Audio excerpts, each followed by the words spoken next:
Garage doors can break down or quit working at the worst times. At Doors Plus, they understand that a broken garage door sometimes means repair and not replace. Sometimes, all you need to make your door like new again is a few bolts, a realignment, or even a new balance. Trust the pros at Doors Plus to handle your garage door repair the right way so you can get on with your busy schedule. Visit them online at DoorsPlusLLC.com or give them a call today at 402-590-5800. Doors Plus, garage doors and more. 93.7 The Ticket, Fox, KFXL weather. Brought to you by Bryant Air Conditioning, Heating, Electrical, and Plumbing. Your Lincoln forecast for today, we'll see mainly sunny skies and it will be breezy. An afternoon high around 69. Tonight, mainly clear skies, a continued breeze, a low around 37. And tomorrow, we'll see lots of sunshine with light winds and an afternoon high around 70. I'm meteorologist Kyle Reflector for 93.7 The Ticket and theticketfm.com. Spring has arrived. The temperatures are rising, and it's time to get your equipment ready for the season. Landmark Implement has high-quality used John Deere planters, sprayers, and tractors, priced to move and ready to work for you. Take advantage of unbeatable deals and flexible financing to upgrade your operation without stretching your budget. Stop by your local Landmark Implement or browse our full inventory online at landmarkimp.com. Before these deals are done, experience the Landmark difference. Automotive Solutions is Lincoln's one-stop shop for all your vehicle needs, from vinyl wraps to engine repair and maintenance. Automotive Solutions offers fleet services as well as printing and graphic design for vinyl applications, plus installation of vinyl for boats, trucks, cars, and anything else you want wrapped. Perfection is their standard, and they never settle for less. Call today at 531-249-5600 or go to automotivesolutionslincoln.com to learn more. That's Automotive Solutions on 2024 Southwest 5th Street in Lincoln.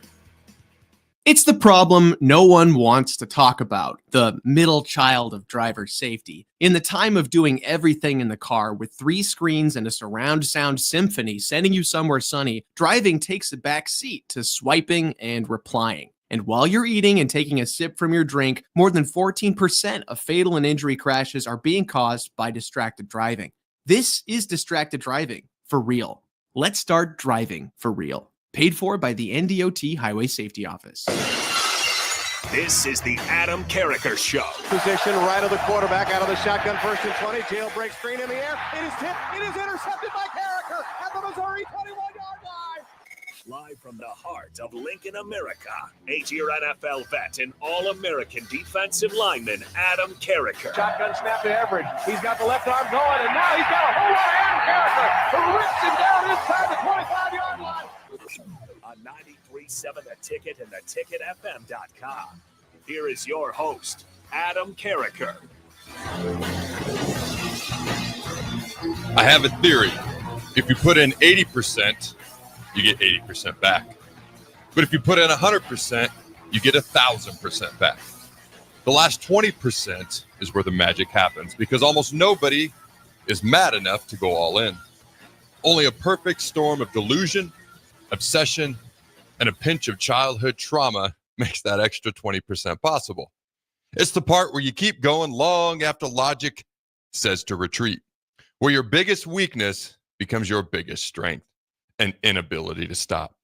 Because at a certain point, success isn't about talent or luck.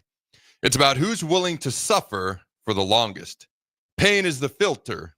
Few will pass it. Jordan Larson. All right, ladies and gentlemen, welcome in to the Adam Carriker Show that gives you unique insight, unbridled honesty, and producer Jake and I have a whole lot of fun in the process. Monday, Tuesday, Thursday, Friday, 11 a.m. to 1 p.m. Central Time. Grab your lunch. Come join us. Our lifelong goals as a duo is to be smarter than the average dumb guy. Sometimes we succeed, sometimes we don't. But in the meantime, what you're going to hear is Husker sports, college football, and sports in general. It's interesting, when I saw that on social media yesterday from Jordan, it was perfect. It is at last 20%, it's perfect. That last 20% is the difference. And that's also where the line of being a little bit insane versus sane exists as well. I've said it a little bit shorter. I said, be willing to do what other people aren't so you can achieve what they won't. I remember in high school, after I finally got offered at Nebraska, which never thought was going to happen. Story for another day. Story I've partially shared in the past. And then I signed that scholarship on signing day, back in February when that day actually mattered. First Wednesday in February. And there I was. I had a 0-hour weight class, started at 5:30, and there I was after school. I'm not trying to pat myself on the back. I remember, never forget, a kid I grew up with. Nobody's going to know him because he lives halfway across the country, Sam Johnson. Played with him since I was 10 years old in baseball. He goes, "What are you doing? Why are you here? You have your scholarship." I was like, "Yeah, now I got to go there and not get my butt kicked. I got to avoid getting pancaked. Like, I got to go there and actually perform now." It was interesting because actually once I signed that scholarship, that's where I felt like, in my mind, I was like, whoa, now I got to go perform. Getting this scholarship's been years in the making and a big dream. Now it's like, now I got to go perform. And I'll never forget him looking at me like I was just freaking nuts. Like, what are you doing? And I had no idea how things were going to pan out. I was not highly sought after, highly recruited. Nebraska told me I wasn't good enough to play there at one point, et cetera, et cetera. And I was just like, that's kind of where I was like, man, some people aren't willing to do this. I'm willing to do it. I don't know if it's going to work out. We'll see. I have the benefit of hindsight now. But at that point in time, I had no idea. People still thought of me more as a quarterback than they did an actual defensive lineman. So for me, that last 20%, that line of, what'd she say? I got to read part of that again. I thought that was perfect the way she put it. Let me find it here. It's that part where you keep going long after logic says to retreat. Only a perfect storm of delusion, obsession, and a pitch of childhood drama makes that extra 20% possible, where your biggest weakness becomes your biggest strength. It's interesting. I'll chat with my kids or teams that I'm coaching, and I'm like, I don't look at things like most coaches do. I don't see what you are. I see what you can be. I don't see where you're at. I see how hard you're willing to work, your family. Are they an entitled family? Are they a reliable family? Are you going to show up each and every day? Because that matters more to me than where you're currently at. And sometimes a kid's perceived biggest weakness, depending on the age too, can turn out to be their biggest strength. Because that's exactly what happened to me in multiple areas. Probably know I was terrified to speak, saw a speech therapist forever and ever. I'll never forget, I was in the locker room with the Redskins. Somebody was interviewing me, which I didn't like to be interviewed because I didn't like to talk. And Philip Daniels, a 15-year vet, walks over because they were interviewing me about pro wrestling. I had a show called Fourth and Pain at the time. And Philip Daniels walks over because they were like, what kind of wrestler would you be? And what would your gimmick be? And what would your name be? And what would your finishing move be? And Philip goes, well, he better be a wrestler that don't ever talk. And he laughs and walked away. And it's interesting. I don't know that speaking is my biggest strength.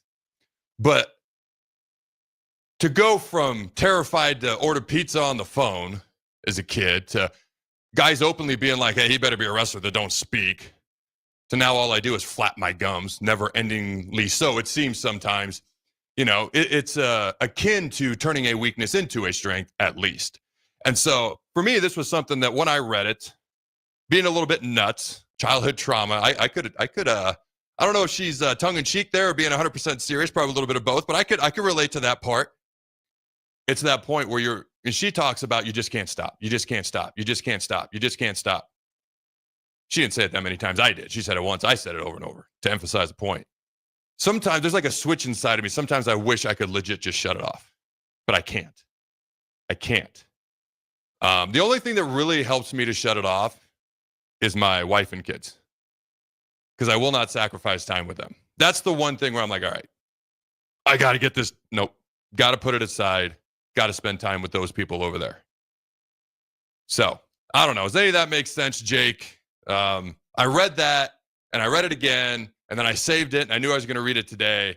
And I was just like, good Lord, so much of this I understand. I can relate to. Some people think you're nuts. Some people look at you like you're crazy. And it is. There's a line. There's a line that people will go to and most people stop. And that line, that last 20%, isn't worth another 20%. She said it takes, if you put in 80%, you get 80%. If you put in 100%, the additional 20%, you get 1,000% in return. And I agree with a lot of what she said in there, obviously, because I've talked about it for like 10 minutes now. But does that make sense to you, Jake? Yeah, it does. It's kind of interesting with the NFL draft coming around. It just kind of makes me think of that is that they bring all these people in for the combine, and there's enough. And we all look at the top guys and say, well, who's getting picked second? Who's getting picked sixth? But there's enough guys there to fill out the draft. So a lot of it is to figure out in those later rounds, and it becomes very important because you look at the league. I think like 10% of the starters in the league are undrafted, and 20% of the rosters are undrafted. And so you just really are trying to figure out through those workouts, through those interviews and all that stuff, who does push past that 20%? Because, you hear those. I just always find it entertaining listening to guys that have, tried out in the league, played in the league. And they'll often say too, is like, they're not overwhelmed by the talent that's when they get there, because everybody's really talented. But it's just, it is kind of that other extra gear. Sometimes, obviously, the draft pick and money and compensation and stuff like that can help you as far as the franchise taking a chance on you. But that's why it's so hard. And that's why we see, I think, so many of these undrafted players. It's tough to even see it when it's right in front of you. That's what they do this testing for. Like, you look at a guy like Nash Hutmaker. This guy is flying under the radar right now. That's a guy who's going to surprise some people. And I've talked about how the awesome wrestling story, I think, actually hurt his senior year of football, which has hurt his draft stock. But somebody's going to get a diamond in the rough, in my opinion, with Nash. There's other guys that I look at, and I'm like, I hope I'm wrong, but I think they're going to get the opposite in this particular individual. Guys who are looked at to be drafted a little bit higher.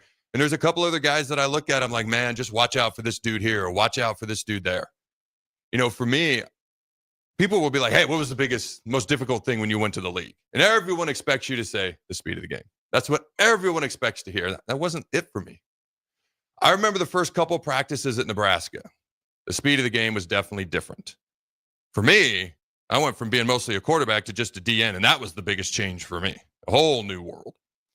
In the league, it wasn't the speed of the game. Now, I went from DN to nose guard, okay, which the coaches asked me before they drafted me if I would do it. And to this day, I was taught you do what the team asks you. You don't question the coaches. Rookies don't speak unless spoken to, et cetera, and you do what you're asked. Being a little bit older, I'd be like, yeah, the NFL is also a team sport. It's also an individual business. And I should have said no. I'm 6'6", 292. Why are you even asking me this question? They explained why. I have a long torso, short legs, so I can play low and I play like I'm 6 foot. That's what Coach Haslett told me, and that's why they asked me. But for me, my rookie year, it wasn't the speed of the game. I was learning a whole new position, and everything, it's not the same position. Nose guard and DN is not the same thing. It's not even close. It's a whole new world in there. I know they're all categorized as defensive linemen. Trust me, it is different. But what got me was the technique. I was always just, I'm being honest with you, stronger than everybody. Or if you were a gigantic big dude, I could use my speed. Like, there was always something I could just out-physical you with in some way, shape, or form. Usually it was my strength. Larry Allen's the one guy who introduced me to the league my second game and said, you ain't going to overpower me, rookie. And I was like, you're right. I got to figure something else out. And I did the second time we played them, not the first time, because we played them twice because they're division opponents. For me, it was the technique. The center I was going against was not physically impressive at all. Skinny arms, wide middle, I'll put it that way, rather large nose. He looked like a larger version of the Penguin, and I told him so. Now, he was giving me crap, so it wasn't like I just said it out of nowhere. I was like, all right, you look like an older, wider, or a bigger version of the Penguin, dude. We went back and forth. First play ever in OTAs, organized team activities, no pads. He drives me backwards like 5 yards, and I'm like, this dude's like 15 years in the league, and again, not physically impressive. And I'm like, what is going on? Like, this dude just rolled me, and I couldn't figure it out. I had an idea, but we watched the film. My technique was awful. I mean, he had inside hands, he had pad level, he had everything. And, by the end of the year, I had improved a lot, and he was one of the major reasons because he actually took the time to help me. And so he was one of the guys that helped make me a better football player, especially when I'm trying to learn a new position. All right. As you might expect, ladies and gentlemen, it's a loaded show. Nebraska softball takes down Creighton and sets a record in the process. Fred Hoiberg is having a week. He is having some kind of week, ladies and gentlemen. Debbie Downer Jake over here. Even you have to be smiling after all the additions at this point, don't you? Yeah, I mean, I especially since I like to see the ball go in the hoop. I I like some shooting. They've been. I'd like to see the ball going there. That's the line of the day right there. Sorry, go ahead. They just look like a team that's going to be able to shoot quite a bit next year. Yeah, you got to love some of the additions. So we're going to chat about that. Tuesday evening, don't have a show on Wednesday. Tuesday evening, Nebraska baseball has a losing record on the year. Okay, but they have a winning record versus ranked teams. And they're 3-1 in their last 4 games versus ranked teams, I might add. They took down number 22 Kansas on the road, all right, in Lawrence, 7-5 on Tuesday evening as well. So 3-1 in our last 4 ranked versus our last 4 ranked opponents, 15-18 overall in the season. Jake, what gives with that? What is the Nebraska basketball wins the crown, wins that tournament in Hawaii in December. I don't remember what it's called. Beats more ranked teams than we ever have and misses the Big Ten tournament. Nebraska baseball, winning record versus ranked teams, losing record overall on the year. What is going on with the men's sports teams, Jake?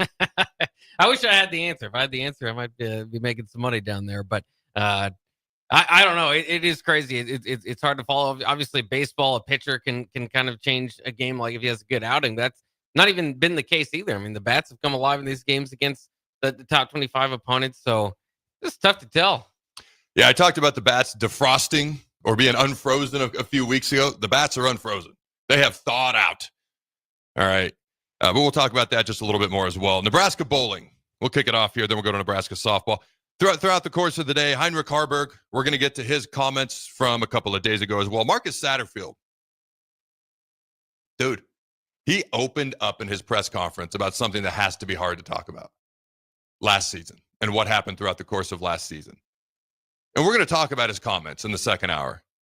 But Jake, did Satterfield, with his comments and his openness and the fact that he's still freaking here to begin with, when a lot of guys wouldn't be, has he earned respect from you? Yeah, I mean, because, he could have just went to the route of, saying, I don't want to go in front of the podium. It's too awkward. It's too weird. I don't want to do it. But instead he used that platform, that opportunity to, and I know we'll talk about it later, but again, to compare himself to this kind of players and be a good representative of how to deal with adversity.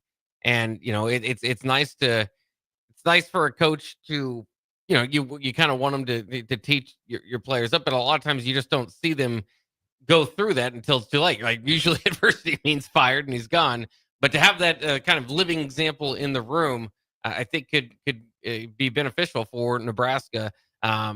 Just as a whole, but of course in that tight end room as well. All right, ladies and gentlemen, let's start off with Nebraska softball. And I think you make a great point with the living example. If there's there's going to be players that go through adversity. That's called life. It's called sports, competitive sports, and it's definitely called football as well.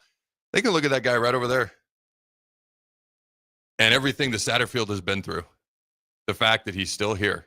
The fact that he openly talked about learning from Dana. Like, hey, this guy took Satterfield's job in the middle of the season, kind of out of nowhere. And Satterfield's attitude now, hey, it's great to learn from a guy like that. So if I'm a player who's having a hard time, I got a coach right there who's a perfect example of dealing with adversity and how to deal with adversity and how to learn from adversity. And a guy who's obviously continuing to learn from adversity, and then he stands in front of the podium and he owns it all. And he talks about it openly. So we're going to get into that a little bit more in the second hour. Nebraska softball. All right, out hits Creighton 11-7. More importantly, outscores Creighton 8-2. All right, the number 21 Nebraska softball team blasted 3 home runs to bring its season total to a program record 79 homers and down the Creighton Blue Jays 8-2 on a Wednesday night at Bowlin Stadium. The Huskers 29-10 overall, 8-3 in the Big Ten, came into the game tied for first on the program home run charts. Samantha Bland, who tied the school record with 3 home runs in last Saturday's game at Iowa. You ever hit 3 home runs in one game, Jake? I've never hit one. I was gonna gradually go down lower and lower to 2 and 1. Okay, well, all right. Let's get back on track. She knocked a homer in the bottom of the second to secure the record. Ava Bredwell and Ava Kuzak followed with back-to-back home runs in the bottom of the 5th. Bland was a solid 3 for 4 on the day. Casey Hoffman went 2 for 4 with a career high, 2 doubles, and Kuzak was 2 for 2 with a home run and a double. Jody Ball, 16-4 pitching record on the year, claimed the win in the circle for the Big Red, She tossed 6 innings and allowed only 1 run while striking out 8 batters. All right. Hannah Kemenzind, and I hope I said that right. I apologize if I didn't, threw the final inning and allowed 1 run. Abby Rusher, 1-2 on the season, took the loss for the Blue Jays, who are 15-20 overall, 5-7 in the Big East. All right. The 2025 squad now owns the school record for the most home runs in a season with 79. The Huskers still have 11 regular season games left to play, with Ava Kuzak and Ava Breadwell hitting consecutive home runs in the 6th inning. NU has now hit back-to-back home runs 6 times this season. Nebraska has notched 14 innings this year with multiple home runs. Casey Hoffman grabbed a new career high with 2 doubles as well. Where are we at on your thoughts before we head into break here, Jake, with Nebraska softball? My quick thoughts are they can hit the long ball. They can do a lot of big, exciting things. I'm still waiting to see, and this is a big win because it's Creighton. It's an in-state rivalry, et cetera, et cetera. All right. These things matter to me. Rivalries matter to me. With conference realignment and teams moving around, you don't always get to keep all these rivalries. And I know we're not in the same conference, but at least in basketball, baseball, we get to play them each and every year. So I always look forward to these things. Softball, the like, women's basketball as well. What would you think if Creighton had a football team one day? We could play them in football. Jake? No, I'm not interested. You're not interested in that? I don't think so. Well, eventually, at some point, they would beat us. That'd be the worst part. Like, even if we played like 100 times, they beat us the one time. You know what I mean? But I enjoy these rivalries, so they do matter to me. But your thoughts on Nebraska softball? Like, I'm excited. They're going to make a postseason run. It's going to come down to the little things. Runners in scoring position. Can you capitalize? Can you come up clutch in the key big moments versus the better, more talented teams? They've proven. They have more run rule games than any team in Nebraska softball history has ever had in a season. They have more home runs than they've ever hit in the season. They still got 11 games to go, by the way, and they broke that record. They can do a lot of fun, exciting things. You've got one of the best, if not the best pitchers in the country. You can throw on the hill, on the bump, anytime you need a big game from a pitcher. They're just a dynamic team. My question, and what I'm waiting to see, and I'm excited, by the way, to see how this unfolds. I'm just waiting to see if they can do the little things in the key moments. In the big moments. Runners in scoring position is the number one thing that pops into my head. But what are your thoughts, Jake, before we head to break? And then we'll come back and do a whole bunch of other Husker sports, including men's basketball as well.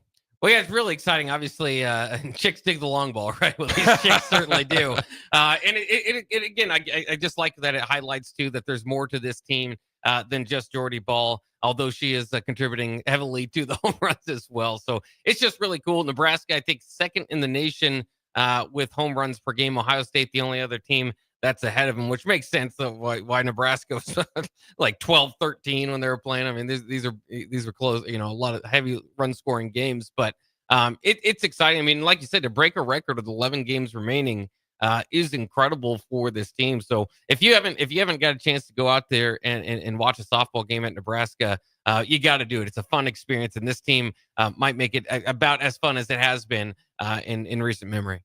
You get so annoyed when I talk about Jordy Ball a lot because you're like, it's more than just Jordy.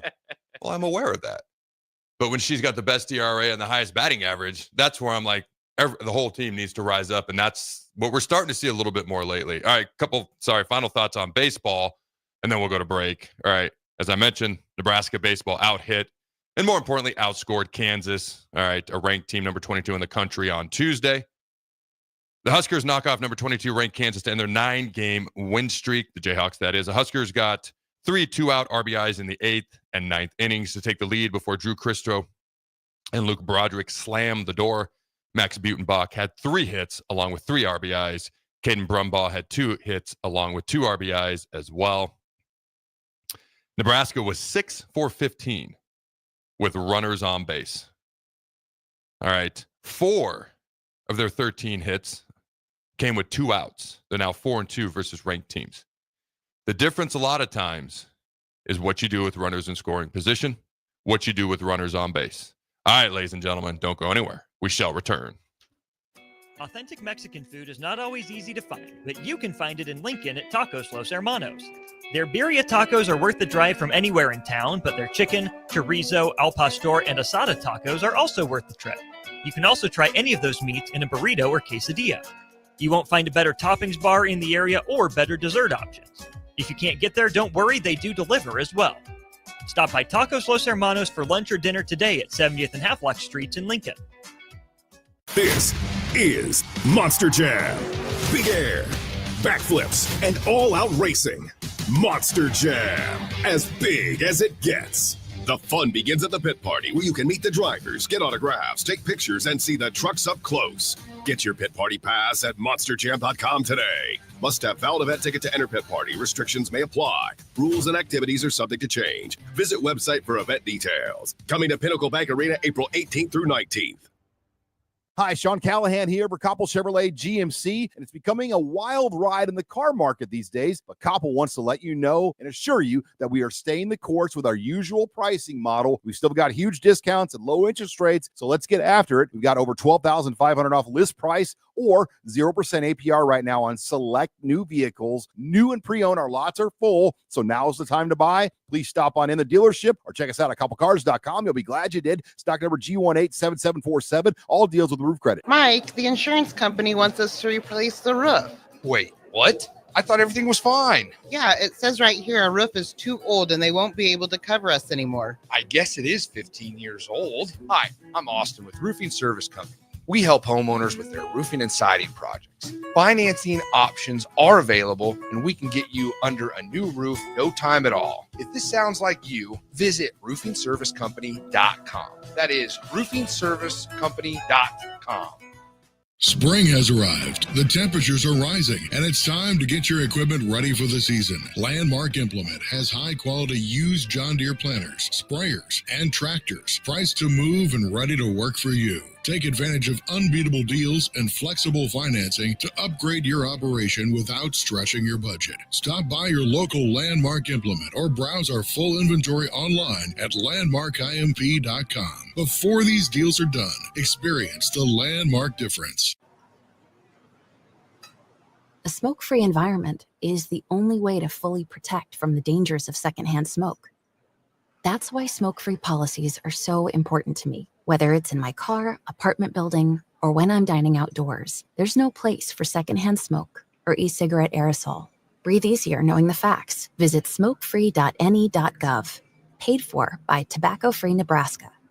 Aired with the Nebraska Broadcasters Association and this station.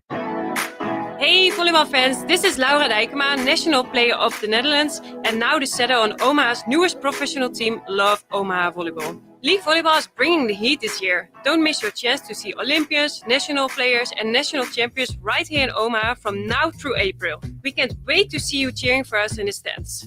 Visit lovboma.com to buy single match tickets to see me and Love Omaha Volleyball in action. Go Big Green!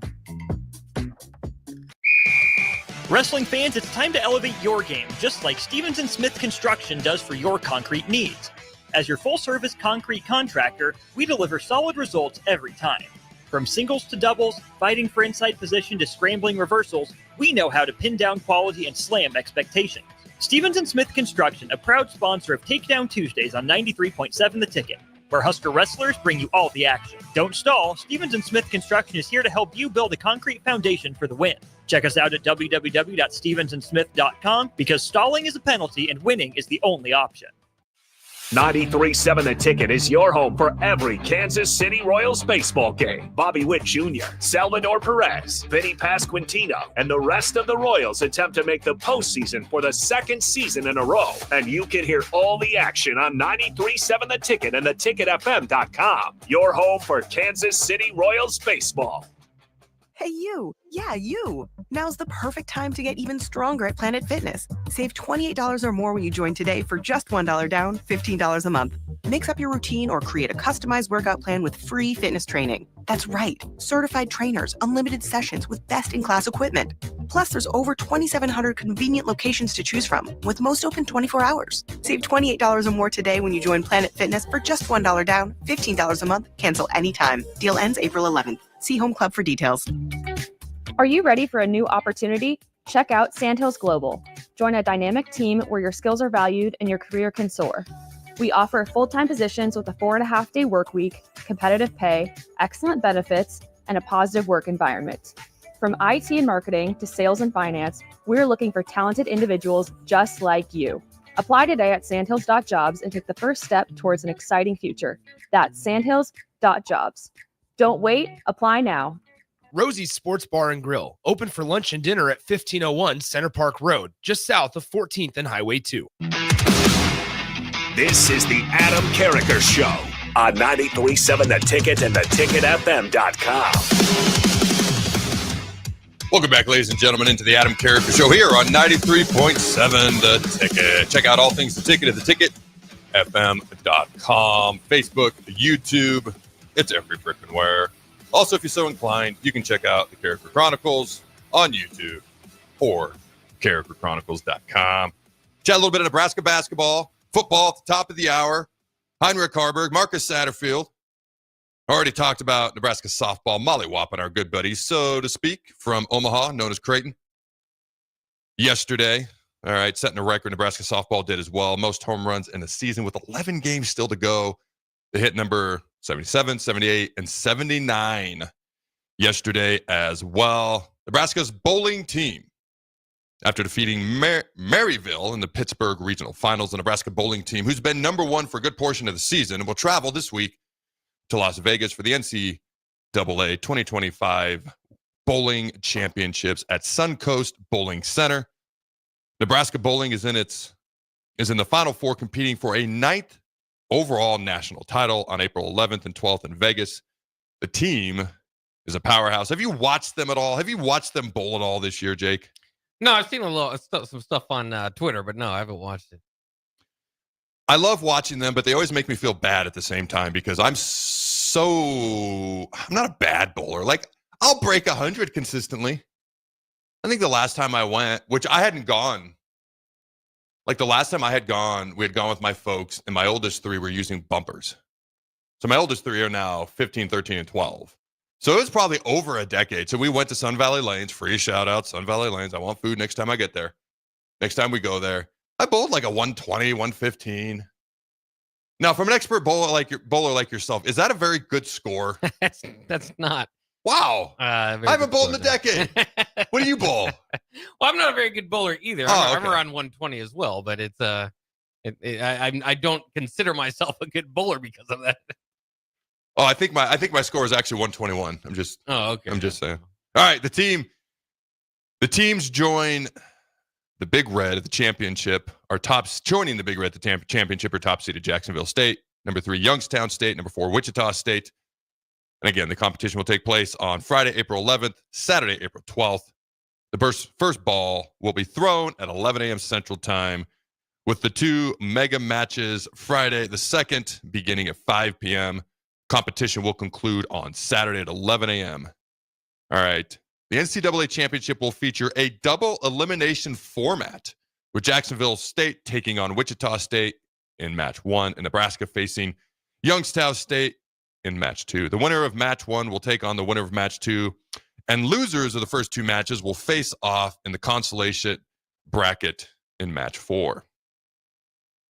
You know, I have this crazy, not to jump off topic here, but they mentioned something about double elimination.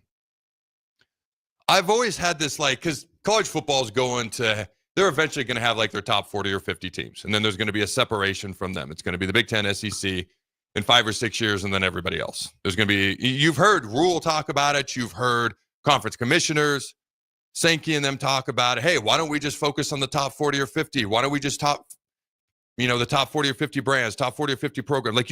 You hear it here and there. That's what they're going to.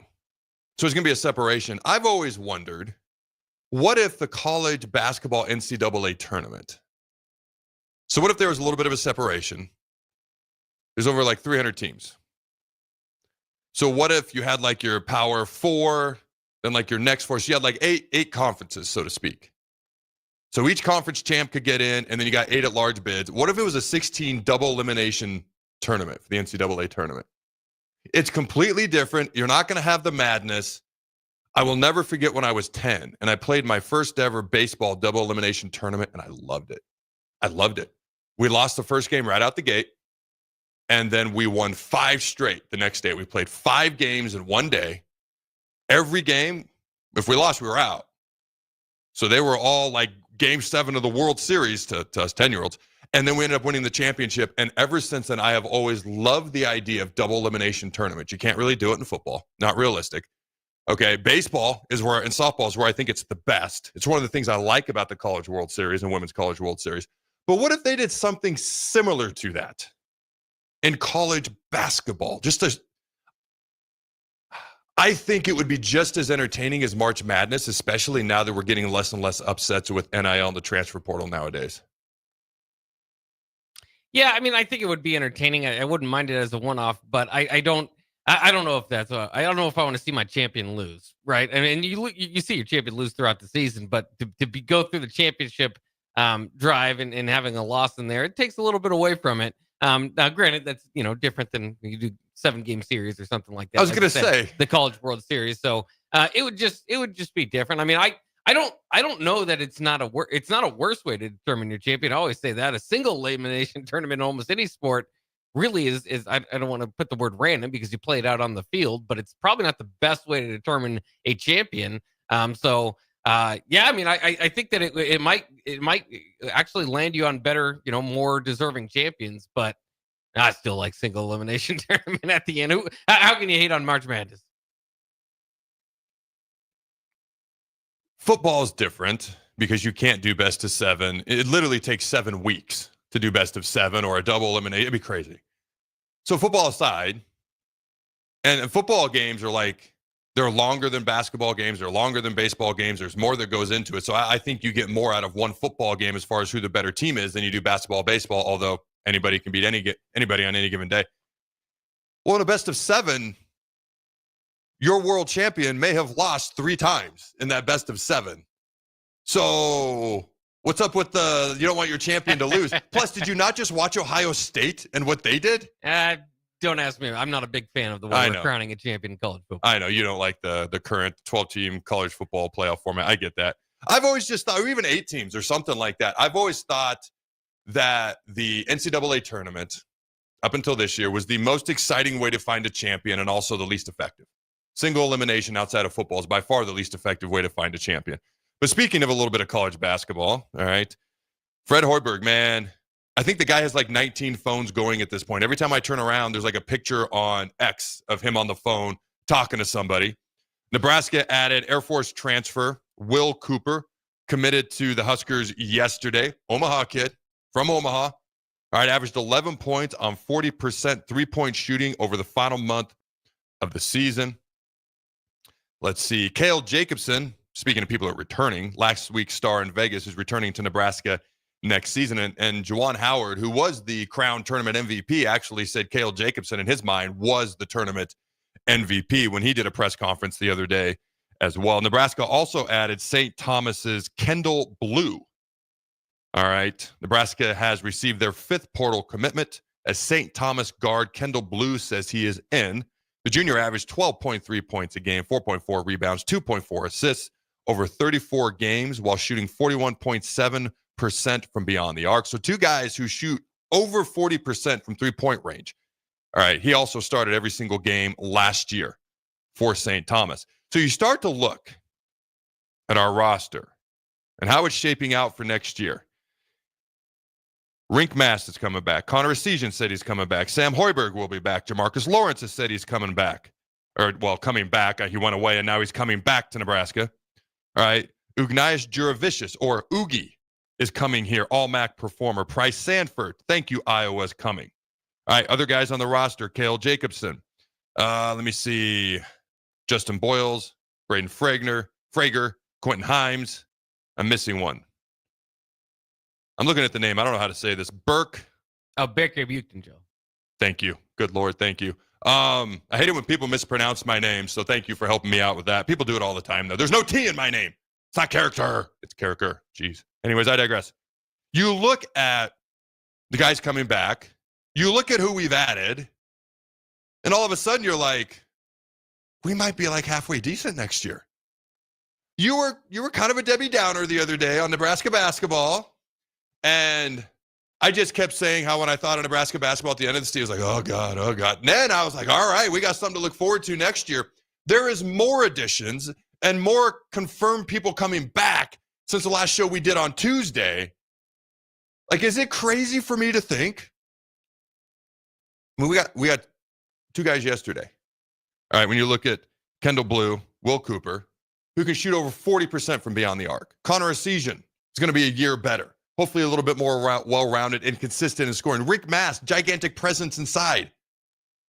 Is it crazy for me to think we might actually be better next year than we were this year? I don't think that's crazy. I think it's gonna be fun. I think it's gonna feel like 2023 again with Rick Mass and Jamarcus Lawrence out there. Yes. But no, I mean, I think that I keep going back to, I don't think you got a Bryce Williams in this group, which is fair. You don't have it. He's only 20 point per game scorer in Nebraska history. So they went out, and I think they're putting more of a team together, more so than going to be, hanging on Bryce Williams or Juwan Gary to get it done every night, But they've got, we've asked for years too, just to kind of, and different teams have had their different, strengths. But for years it's like, man, why did Creighton just always get shooters, and then they find, and then they kind of add some athleticism and this and that here. Nebraska's going to have a team that can shoot, and that's going to be exciting moving forward. Real quick, while I mentioned Creighton, though, by the way, Jeff Goodman reporting High Point head coach Alan Huss is returning to Creighton. He was a coach there and played there. The reason why is Greg McDermott is 60-year-old and will likely be retiring in the next 2 seasons. And so now Huss is now going to be named the coach in waiting. And for good reason. He's 46 years old, was 56-15 in 2 years at High Point in the Big South there, and led them to their first NCAA tournament appearance. So looks like Greg McDermott, I know people don't love Creighton, but what he's done there has been incredible. And they've already got their replacement lined up. So this is his last year. That's what that means. One more year?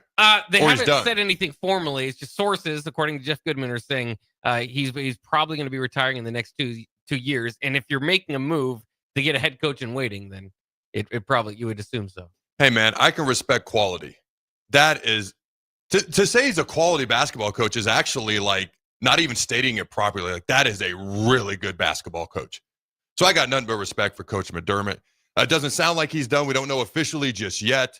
I wish them the best of luck in almost every game that they play next season. But yeah, I got nothing but respect for Coach Dermott, just like Coach Booth. All right, no longer Creighton's volleyball coach anymore. In fact, we're going to have the new Creighton volleyball coach, Brian Rosen, join us tomorrow here live on the ticket at 12:30. So tune in for that interview. No, that's some interesting news. And, I find myself more and more paying attention to Creighton, partially because I want to make sure we're better than them, but partially because I can respect good quality coaching and teams. And then I hope we beat them when we play them. All right. And if you look at the roster this year compared to last year for Nebraska basketball, comparatively speaking, statistically speaking, the players on the team actually averaged 9 more points a game combined. So think about, I don't know what we average points per game this year. Let's say we average 65 points a game. That seems low, but that means we would average 74 points a game next year as an overall whole. That's 13% higher. 1.7, almost 2 more assists per game, which is actually up 14%. It doesn't sound like a lot, but that's an upgrade of 14%. All right. Actually, more fouls, more personal fouls. We'd be negative 2.2 in the personal foul department. So we're going downwards 13%. I can live with that as long as we're more aggressive, and they're not stupid fouls too. And as you might not be shocked by this, 5 plus 5 when it comes to more 3-point field goals per game, which is an increase in 83%. Field goals made, 3-point field goals made, an increase in 83%. When you hear those things, what do you think? Because what I think is, I think we have a legit chance to be better. You know what we have to do to be better? Not all we have to do, like I've got it, so simple. Consistent. We showed our ceiling, to a degree at least. If we just find more consistency, we'll be better. But I think of 2 things. We can be better, and we're going to be exciting to watch the way we can shoot. Not like NBA raining threes from all over the place, but like, hey, we're open. Bam, let's drain that bucket. We can score points. We can shoot. Fun to watch. What do you think, Jake? Yeah, it's going to be interesting. I mean, I think if you go back to, and this is an old head type of thought, because the Golden State Warriors blew this out of the water, and we've seen this transformation into what the modern college basketball game was, but it still holds true, and we see this in NBA games night in and night out, is that if you develop, I mean, it's great to be a good 3-point shooting team, but is that consistent? And that's why teams were hesitant to say, yeah, those jump shooting teams, they're never going to win titles. Yep. I mean, it's good, but they're not going to, night in, night out, that can't consistently happen. So I think with a team that's going to be relying heavily on shooting, because I mean, just to be quite frank, we'll see what happens. I don't know who their lockdown defender is. I don't know if this is necessarily, we saw a couple of years ago when they went to Texas A&M and go, whoa, those guys are athletic. We don't have guys like that. I don't think this roster necessarily is going to wow you athletically. So there's going to be some matchups. They're going to have to hit their threes. And I think there's going to be some games where they blow people out of the water and shoot 50% from beyond the arc. And then I think there's going to be some games where when they struggle shooting, they're probably going to fall behind quite a bit in a few games too. So we'll have to see. And hopefully, again, if you're going to build your team around shooting, the shooting gets hot at the right time. Dude, that is such a well-rounded answer. Thank you. It really is. Don't forget to leave out rink mass. Like, we have a presence down low now that we didn't have last year. And that was a big issue. It's a big issue on defense. I can go to the hole if I'm the opposing team with no fear of somebody blocking my shot, with all due respect to our bigs from this year. Also, we have an inside presence when it comes to, hey, guess what? You're gonna press us when we're on the 3-point line. Bam, down low to rink. Oh, now you're gonna have your help side defense roll over and double team him. Boom, hit the guy on the opposite side of the perimeter. We're gonna knock it in. Like, it creates a great balance. We got a down low presence. You can't cover everything. And unless we're just ice cold, something's going to be open. The question is, can we consistently make the shot? Okay. Also, rebounding. Nebraska basketball rebounded okay this year, but that's like, it's going to be when you can spread the court and you can spread the defense. Okay. It's going to create open shots for rink down low, open shots for our new shooters out wide, but also just getting more opportunities to shoot, because we're going to win more rebounding battles is huge. You made great points about athleticism versus other teams. How do we match up defensively? Basically, we're going to be fun to watch because we're going to give up some points and we're going to score some points. That's basically what it's going to be. And think about this, Husker Nation. If you're like, oh my God, you win championships with defense. Yes, you do. Okay. But all you got to do is score one more point than the other team. That's all I'm saying. My dad told me that one time when I was a kid going into a 12U championship baseball game when I was going to pitch. Adam, all you got to do is score one more run than the other team. That's always stuck with me. Now, whether we do it or not, we'll see what happens. It's going to be fun to watch in the process. And did Golden State ruin the NBA? Is that what I heard you say? Did they ruin the NBA? If that's how you view it, then yes, they did. That's not how I view it. It's how you said it. Don't put it back on me. Well, I would say it's a prevalent thought among fans that aren't big NBA fans, is that they used to like the product better now you just see a lot of guys going down. It's a lot of jacking up threes. Dude, when I grew up, in order to be successful, you had to have a big. You think of Hakeem Olajuwon, Patrick Ewing, you think of Tim Duncan, David Robinson, you think of all these guys. The Warriors came along and said, now we got the greatest shooter that's ever going to walk the face of God's green earth named Steph Curry. We got another probably top 10 guy in Klay Thompson. Okay. And we're just going to make all these shots. We're going to spread you out. By the way, Steph's going to shoot from the opposing free throw line and still make it 99% of the time, which is just insane. And I think other people started looking at that like, hey, that's how we can win too. But not everybody can be built like that, because there's only so many of those guys that are ever going to walk God's green earth in history, named Steph Curry and Klay Thompson as well. All right. I know we got to go to break. One person commented, because Will Cooper is from Omaha, and I've talked about the 2 of the 5 first-team All-ACC players were from Nebraska in basketball this past year. Eron Park said, it's almost like the best 5 high school kids in Nebraska would make a winning team. We should try that sometime. What are your thoughts on that there, Jake? Well, it certainly is more so the case the last couple of years than maybe traditionally. But it is interesting. It's certainly interesting to see Will Cooper. We've already seen this again with Sam Griesel. Guys that are from Lincoln or from Nebraska come back. Certainly Josiah Alec in that category. Now you've got Will Cooper. So the other thing that Austin brought to my attention too is while we get excited about all these, the transfer portal, and that's all it was. Everybody's getting excited about the transfer portal. Is it would be nice to have some guys that develop now. I know that's an old school thought, but Austin pointed out to me the other day, as far as freshmen, the freshman class that Hoiberg's had since he's been here, none of them has really panned out. Maybe Bryce McGowan's, but that was 1 year. Yeah. So that's what his whole resume was built on at Iowa State too, was through the transfer portal. Developing players is now an old school thought. That is crazy to me, but it's also a true statement. That's nuts to me. All right, 2 final thoughts. All right. Has this gone too far? McNeese state manager Amir Khan is receiving significant interest from NBA franchises to join in some capacity once he graduates.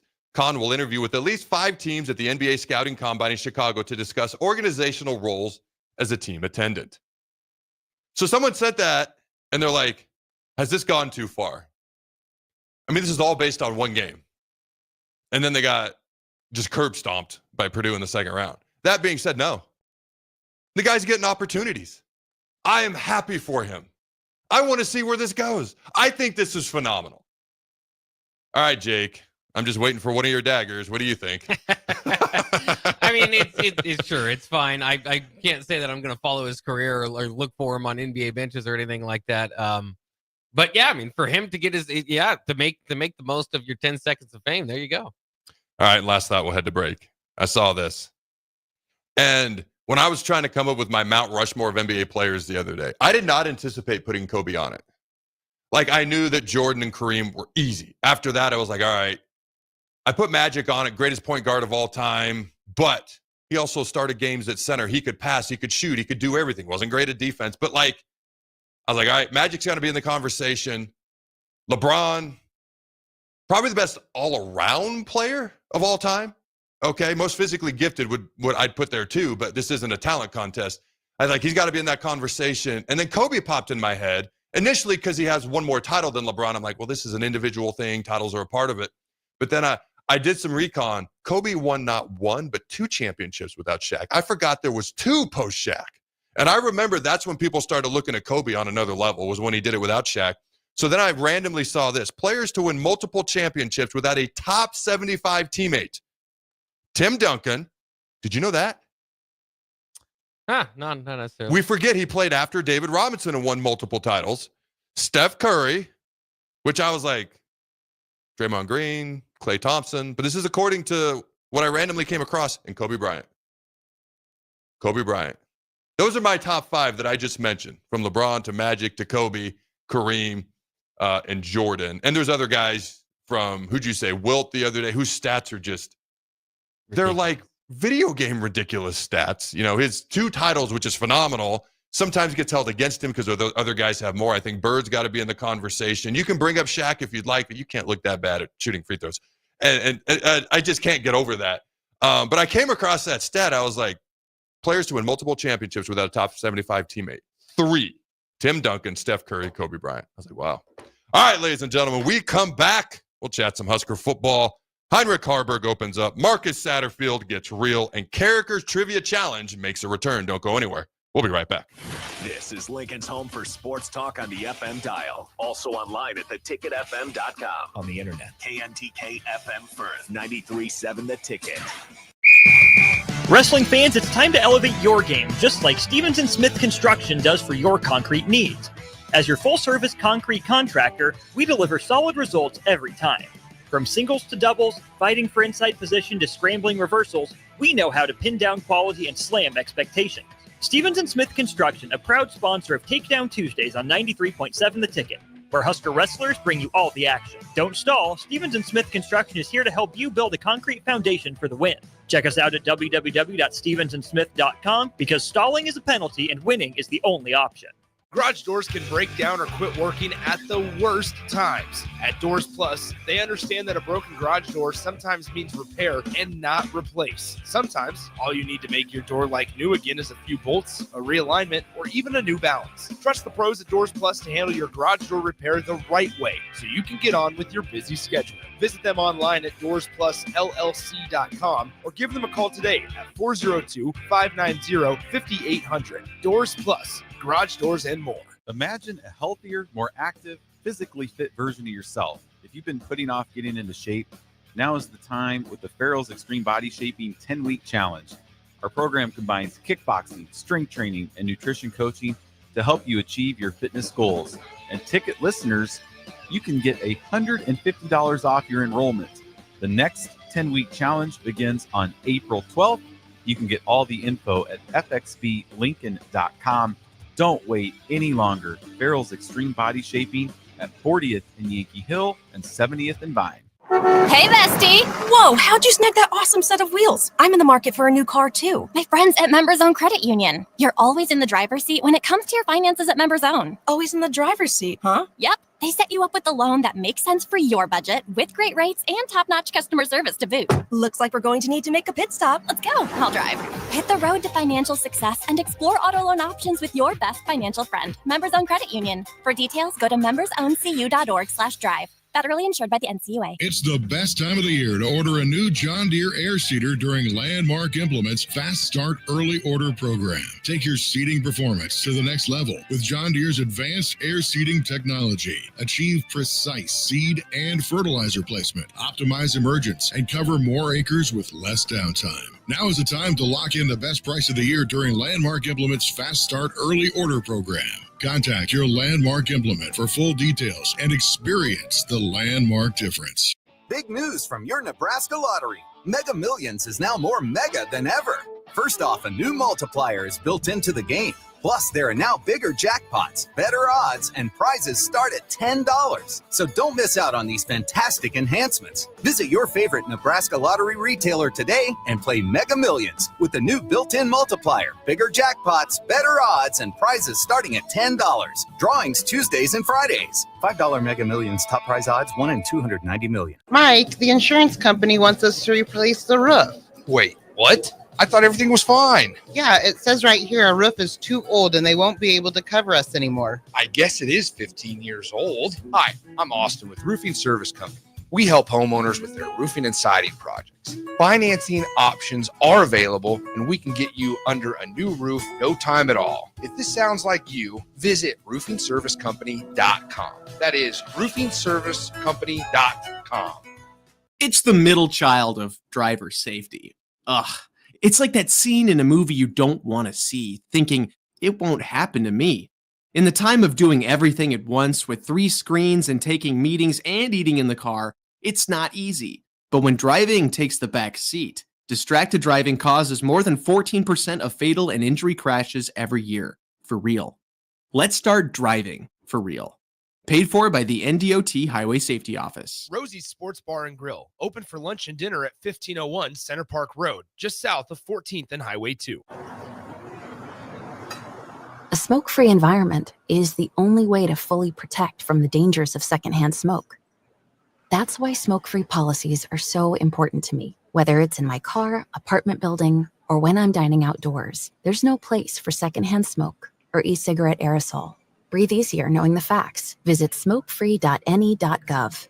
Paid for by Tobacco Free Nebraska. Aired with the Nebraska Broadcasters Association and this station. This is the Adam Carriker Show on 93.7 The Ticket and theticketfm.com.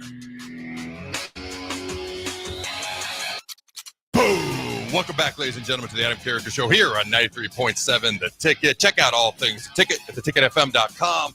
One of us talked too long, so we got to keep this segment just a little bit shorter. Who could that have been, Jake? One of us. Yeah, one of us. All right, a couple of recruiting updates. 3-star quarterback Darian Jones, 6'1", I believe is what my note says. Can't read my own handwriting. That's okay. 164 pounds. Is now favored to land at Nebraska. 90% favorite over Iowa State. Hey, we finally beat Iowa State in a recruiting probably battle at least once. All right. Number 1 offensive tackle, 2027 4-star offensive tackle Jake Hildebrand, 6'5", 285 pounds. Talked about him the other day. Out of Chandler, Arizona, has scheduled a visit to the Huskers on Saturday, April 5th. Man, that'd be a big get, and that dude's a good player too. I thought this was interesting. The Badgers have done 42 push-ups, Wisconsin, the football team, at the end of every practice this spring, a nod to the 42-10 loss to Iowa last season. When asked why that loss stood out among the 3 rivalry losses that they did have, Daryl Peterson, one of their players, responded, and I quote, "When have you ever heard of Iowa scoring 42 points ever?" End quote. Apparently, they're a little bit salty about giving up 42 points to Iowa. All right. At Huskies on Twitter, it's starting to be noticed by some folks now. Talked about here first. Again, it's like people actually listen sometimes to this show. At Huskies said, maybe the first time I've ever seen of the top 10 2026 recruits from Nebraska, 5 are currently committed to Iowa State. A 6th, the number 1 recruit from the state, quarterback Jet Tamala, currently projected to commit to the Cyclones as well. Again, just something to keep your eye on. Huskies also tweeted this out, and I thought it was interesting. I swear Nebraska produces more D1 tight ends per capita than any other state. And he goes through the recent years, okay, all the tight ends that have come out of the state of Nebraska prior to transfers. 2026, Isaac Jensen, okay, he's a Nebraska target. 2025, Chase Lofton went to Florida State. Ryman Ziebert went to Stanford. Casey Popish went to Northern Illinois. That's 3 D1 tight ends right there. 2024, Carter Nelson, now a Husker. Michael Burt went to Iowa. Tanner Hollinger went to Illinois. Joe Stein went to Northern Illinois. 2023, Cade McIntyre went to Oklahoma. Karsten Bloom to Northern Iowa. All right, 2022, Caden Helms to Oklahoma. Michael Riley to Auburn. Garrett Oakley to Kansas State.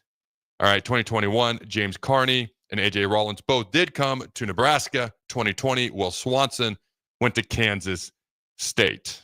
All right. Anything stick out there to you before we head back to break here shortly, Jake?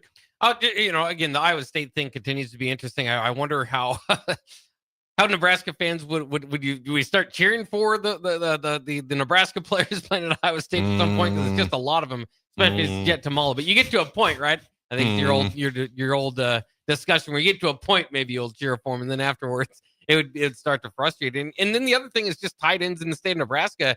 I still find it fascinating. Nebraska hasn't had a tight end drafted since Tracy Wistrom. They've had a lot of good guys since then. We'll see if Fedoni can break that streak, but it feels like it's harder to get good tight ends here than maybe it should be. All right, ladies and gentlemen. So we will be streaming online only at 12:30. So this is a little bit short notice today to promote it more throughout the show. So if it doesn't work out today, that's okay. But all you got to do is be the first caller. Carriker's Trivia Challenge returns. We haven't done it in over a week, but it's back today. Be the first caller. All right. What's that number, Jake? 402-464-5685. It always stays the same. You'll get a $100 gift certificate to Automotive Solutions, 2040 Southwest 5th Street here in good old Lincoln, Nebraska. We'll bring you on air. You get 3 questions. I get 3 questions. We'll have a little bit of fun, and you can win a $100 gift certificate. Simply be the first person to call in, and we'll bring you on air. All right. We're going to take a break. Don't go anywhere. We'll be right back. Mike, the insurance company wants us to replace the roof. Wait, what? I thought everything was fine. Yeah, it says right here our roof is too old and they won't be able to cover us anymore. I guess it is 15 years old. Hi, I'm Austin with Roofing Service Company. We help homeowners with their roofing and siding projects. Financing options are available, and we can get you under a new roof no time at all. If this sounds like you, visit roofingservicecompany.com. That is roofingservicecompany.com. Buckle up and hang on. This is going to be a good one. The fans of Kansas Speedway know how to have a good time. One that celebrates fantastic finishes. Crash together. So close. And family-friendly facilities. Trading paint. We got feuding. And tailgating tradition. Burnouts. Beer. And barbecue. Oh, it'll for sure be a good time. And you are all invited.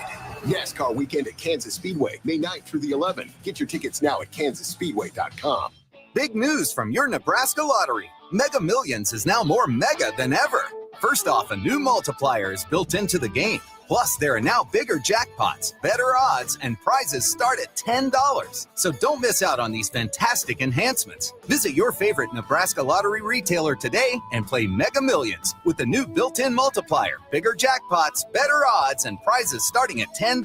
Drawings Tuesdays and Fridays. $5 Mega Millions top prize odds, 1 in 290 million. Go hog wild with barbecue. It's $5.99 barbecue time. Hurry to Hog Wild for a complete barbecue meal that's only $5.99. Get a 1-meat sandwich loaded with our award-winning barbecue, plus your choice of a classic side and drink for just $5.99. Upgrade your sandwich to beef brisket for just $1 more. Join us for lunch or dinner in Lincoln at 3210 Cornhusker Highway. Order online at GoHogWild.com.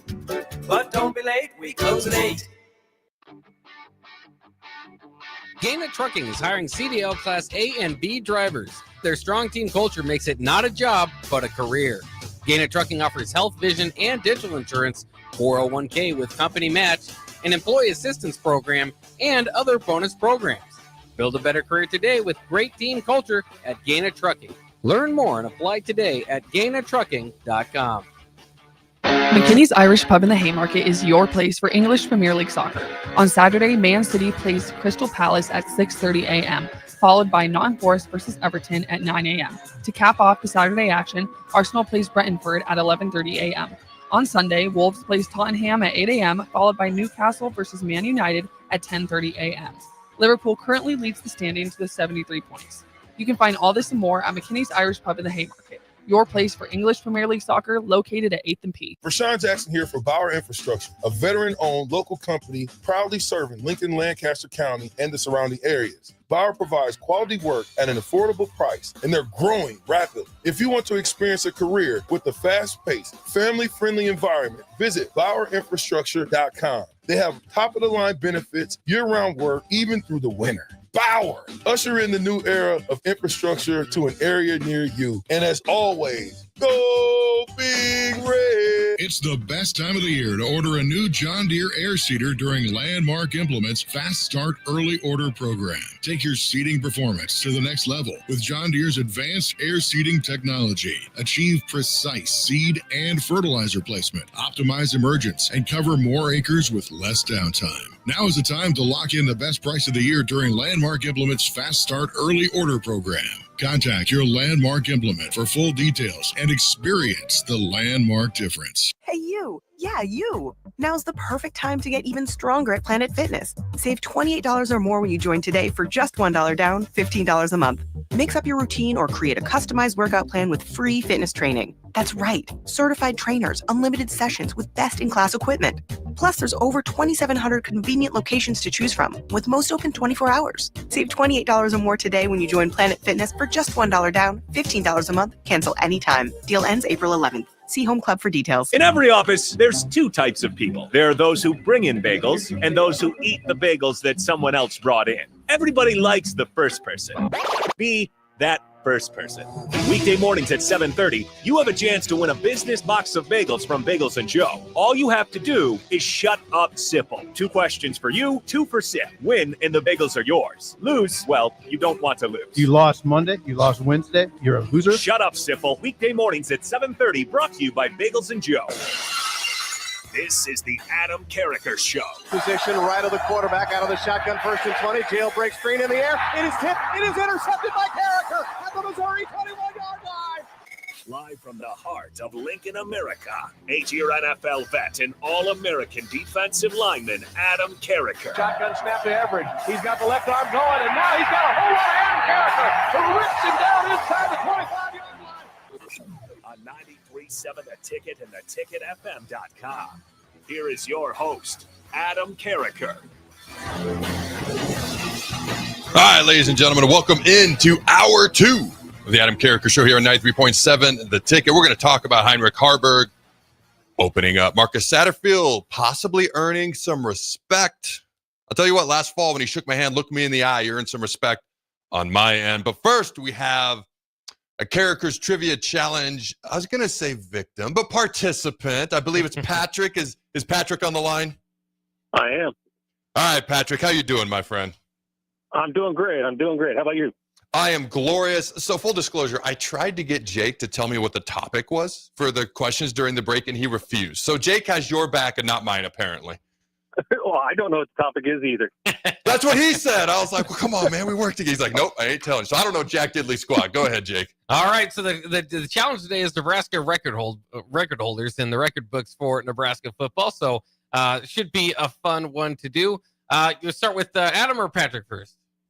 Oh, guest goes first. Let's go with Patrick first. Okay. Patrick will get some game show music going here. These are either or questions, so you can't be that far off. Who holds the record for total offense in a season at Nebraska with 3,890 yards? Was it Taylor Martinez or Joe Gans? Taylor Martinez. That is correct. It was Taylor Martinez. There is a point for Patrick. Who has the longest punt return in Nebraska history of 95 yards? Is it Bobby Newcomb or Eric Haig? Newcomb. It is actually Haig. Newcomb's was 94 yards. So. Otherwise, that would have been completely random to throw Eric Haig in there just out of nowhere. Go ahead. Well, he had the long one against Texas. Oh, that's true. So there you go. Adam Carriker is tied for 6th in career tackles for loss at Nebraska with 41 tackles for loss. Who is he tied with? Is it Willie Harper or Broderick Thomas? Broderick Thomas.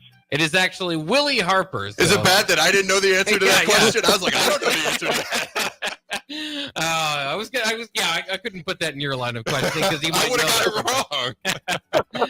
All right, 1 point there for Patrick. Let's see how Adam does. Who is the only Husker to have 3 of the top 10 all-purpose yard seasons in Nebraska history? Is it Mike Rozier or Amir Abdullah?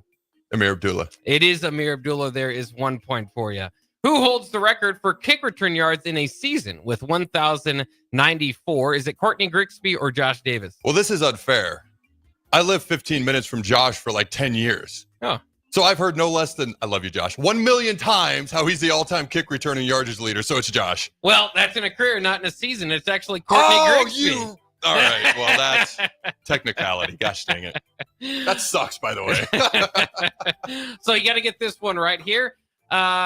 Who holds the record for tackles for loss in a season at Nebraska with 25, excuse me. Is it Jim Sco or Ndamukong Suh? I'm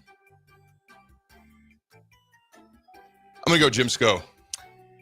It is Jim Sco. Congratulations. You have knocked off Patrick for the win today. Sorry, Patrick, but thanks for playing. Thank you for joining us, Patrick. We appreciate it. Hey, thanks, guys. Now, here's the deal. We still got to give away a prize. So be the first person. Is it the first person? We used to do third. Let's do first. Be the first person to call in. What's that number, Jake? 402. Actually, I don't have it in front of me now. 464-5685. Like we haven't said it enough that we don't know. All right. And Patrick, you can be the first person to call back in. You can still win. Call that number. We need to give away a prize. All right. Let's dive into a little bit of Nebraska football here. Now, it was interesting. I was at my son's baseball game last night in high school, and there was like a 13-year, 12-year, I don't know, a little, like a younger kid's game going on behind us. They had walk-up songs. And I think I've shared that my daughter Dakota's walk-up song she plays on the Braves boys baseball team for 9U is Stone Cold Shattering Glass. Okay. Which is just phenomenal, by the way. So I'm sitting here and I'm looking at one field. And the field behind me is facing the opposite way. So I'm not watching the game. I don't know anybody in the game. I have no tie to it. All of a sudden, I forgot how the song goes. Little Einsteins. I can't remember how it goes. My kids used to listen to it all the time when they were little. The Little Einsteins theme song starts playing, and I turn around, and there's like this 12, 13-year-old kid walking up to hit to the Little Einsteins theme song, and I'm like, wow, that takes real guts right there. Would that be you, Jake? Would you have some sort of I'm a Barbie girl? Would that be your walk-up song? I don't think so. I think I'd probably pick a good wrestling entrance, but like your daughter did. But that's just so cool that they get the walk-up music, and that at least it's funny because you say even at that age you can be nostalgic. I was like, wow, that takes some guts right there. I like that. All right, Satterfield. All right. Oh, and we're going on our trip in our favorite rocket ship. Swinging through the skies, Little Einsteins. I think I got that one part wrong, but somebody texted me the rest of the line. So thank you. I've never seen that. I don't know that one. Thank you for helping me out with that. One of my kids, I'll spare who it is because they would be embarrassed, just endlessly listened to that song like over 10 years ago. So there was a point in time where I knew it word for word for word. Now I'm having a hard time thinking of it, but it's a catchy little song, I tell you what. All right. Marcus Satterfield on why he stayed here at the University of Nebraska at his press conference the other day. He talked about they preach adversity every day here. And he said he was no different than a player being benched. He still believes in what they are doing here and wants to be part of it. Man. I'm going to read the exact quote. And I quote, "We preach every day there's going to be adversity. All right. What happened to me is no different than a player getting benched." End quote. Talking about the adversity of last season. Says he believes in the program as much or more than ever. I'm not going to lie to you, man. Because it is easy if you've never been in a position to be scrutinized. And I don't mean from a couple of people or mom and dad, I mean like in the public eye, like being the offensive coordinator at Nebraska. And I'm one of the guys that scrutinized him as much or more than anybody. And I still feel everything I said was fair. And when I went to practice, he shook my hand, looked me in the eye, and then what he said in that press conference. Every day we preach adversity here, and he was no different than a player being benched. I tell you what, it's hard not to gain respect for a guy who says, hey, this wasn't on the coach. This wasn't on the quarterback. this wasn't on anybody.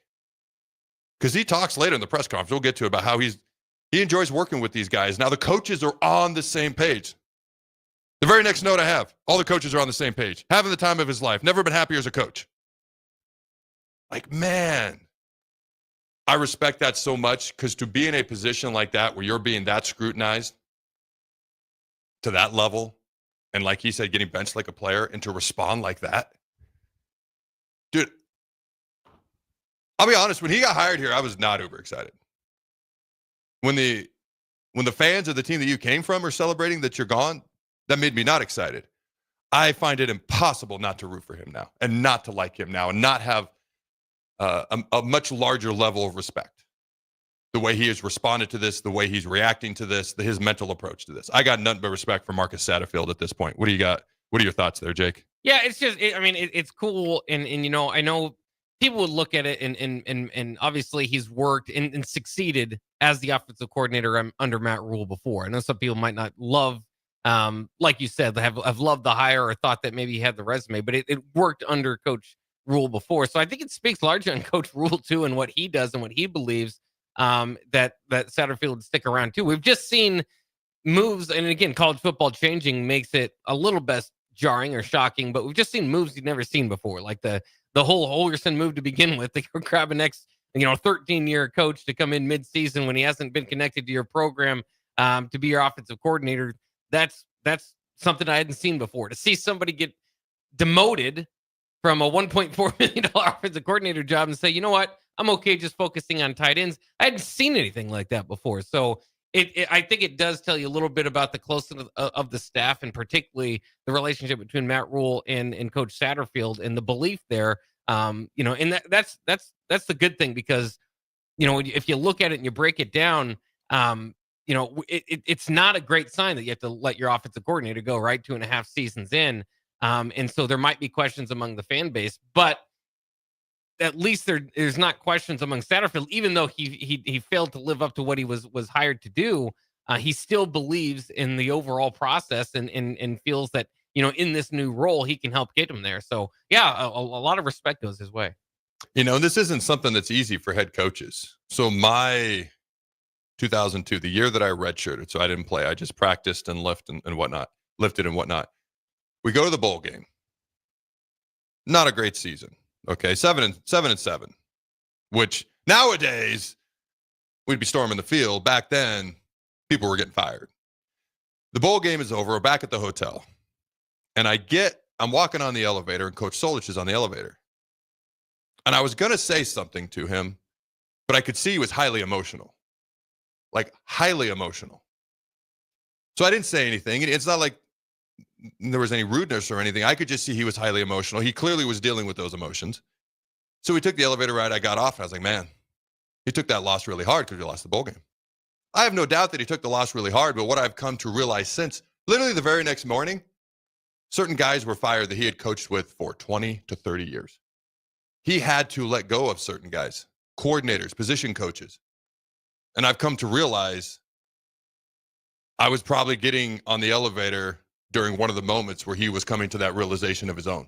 And so it's not easy for head coaches to have to do stuff like this and deal with stuff like this, but it is part of the job. All right. So just keep that in mind when Rule's making these tough decisions. They are truly extremely tough, especially as close as we know that Rule and Satterfield are. Satterfield, again, he did say he's having the time of his life, never been happier as a coach. Sometimes a negative can be seen as a blessing. Sometimes less can be more. Being the tight ends coach, pulling back the reins a little bit, probably allows him to step back and look at certain things. And he said he's taking the opportunity to learn from one of the best who's ever done it, in Dana Holgerson. And he's happier than he's ever been. Sometimes a strength can become a weakness, like we talked about in hour one. A negative can become a blessing. And sometimes less is more. All right. Talked about Heinrich Haarberg. Haarberg is getting better every day, exactly where he needs to be. It's interesting because we're getting such mixed messaging when it comes to Haarberg. Work in progress, going to make an impact for us. That was Holgerson a week ago. Now he's getting better every day, exactly where he needs to be. It's kind of an answer without an answer, but it's obviously, swung in the more positive direction. But I mean, I'm excited to see what Haarberg can do. I have no doubt he's going to make plays for us. Talked about Lindenmeyer. All right, obviously Satterfield is the tight ends coach now. All right, just the tight ends coach. I shouldn't say just, but focusing on tight ends. Linda Meyer is a leader, does everything the right way on and off the field. All right, in about a minute here, the Royals pregame, where we're going to have go to break, some commercials, pay some bills, and at 12:30, the Royals pregame will start. Fear not, fret not, my friends. The Adam Carriker Show will continue on the streaming platforms. All right, so you can continue to watch the show, or you can go check out the Royals pregame, whatever suits your fancy. When we come back, Rob Dvorak had some interesting things to say. Heinrich Haarberg opens up as well. And is there anything from the text line we need to get to at some point, the last 30 minutes of the show?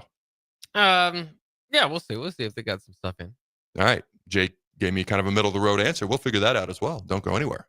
We'll be right back. Go Hog Wild Pit Barbecue. It's $5.99 barbecue time. Hurry to Hog Wild for a complete barbecue meal that's only $5.99. Get a one-meat sandwich loaded with our award-winning barbecue, plus your choice of a classic side and drink for just $5.99. Upgrade your sandwich to beef brisket for just $1 more. Join us for lunch or dinner in Lincoln at 3210 Cornhusker Highway. Order online at GoHogWild.com. But don't be late, we close at 8.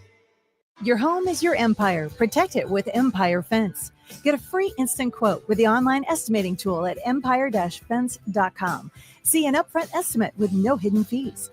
An Empire Fence can provide privacy and improve the appearance of your home. Keep kids and pets in or out of your yard. Increase security and add value to your property. Visit empire-fence.com now to view the stylish and maintenance-free possibilities for your home and get a free instant online quote. Let Empire Fence protect your empire. Rashawn Jackson here for Bauer Infrastructure, a veteran-owned local company proudly serving Lincoln, Lancaster County, and the surrounding areas. Bauer provides quality work at an affordable price, and they're growing rapidly. If you want to experience a career with a fast-paced, family-friendly environment, visit BauerInfrastructure.com. They have top-of-the-line benefits, year-round work, even through the winter. Bauer, usher in the new era of infrastructure to an area near you. And as always, go Big Red. When opportunity knocks, you don't want to miss the call. Hamilton Business Technologies makes communication easy and efficient using customized technology, all while putting people first. Whether you're working from the office, at home, or on the go, Hamilton Business Technologies equips your business with the right tools for smooth, professional call handling. Hamilton Business Technologies. Real people, real technology solutions. Learn more at hamiltonisbusiness.com. Wall-to-Wall Wine and Spirits is your place in North Lincoln to go for all your needs in wine, spirits, and beer. They also have a large variety of cigars in their walk-in humidor, and they have a top-notch walk-in temperature-controlled high-end wine room. Plus, you can enjoy free samples from their tasting bar. There's only one place to go for all your needs for spirits and cigars. That's Wall-to-Wall Wine and Spirits on North 27th Street in Lincoln.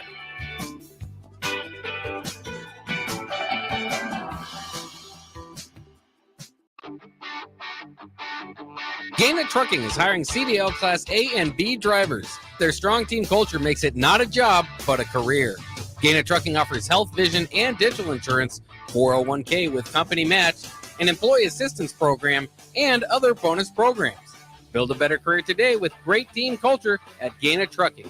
Learn more and apply today at GainaTrucking.com. It's the problem no one wants to talk about, the middle child of driver safety. In the time of doing everything in the car with 3 screens and a surround sound symphony sending you somewhere sunny, driving takes a back seat to swiping and replying. And while you're eating and taking a sip from your drink, more than 14% of fatal and injury crashes are being caused by distracted driving. This is distracted driving for real.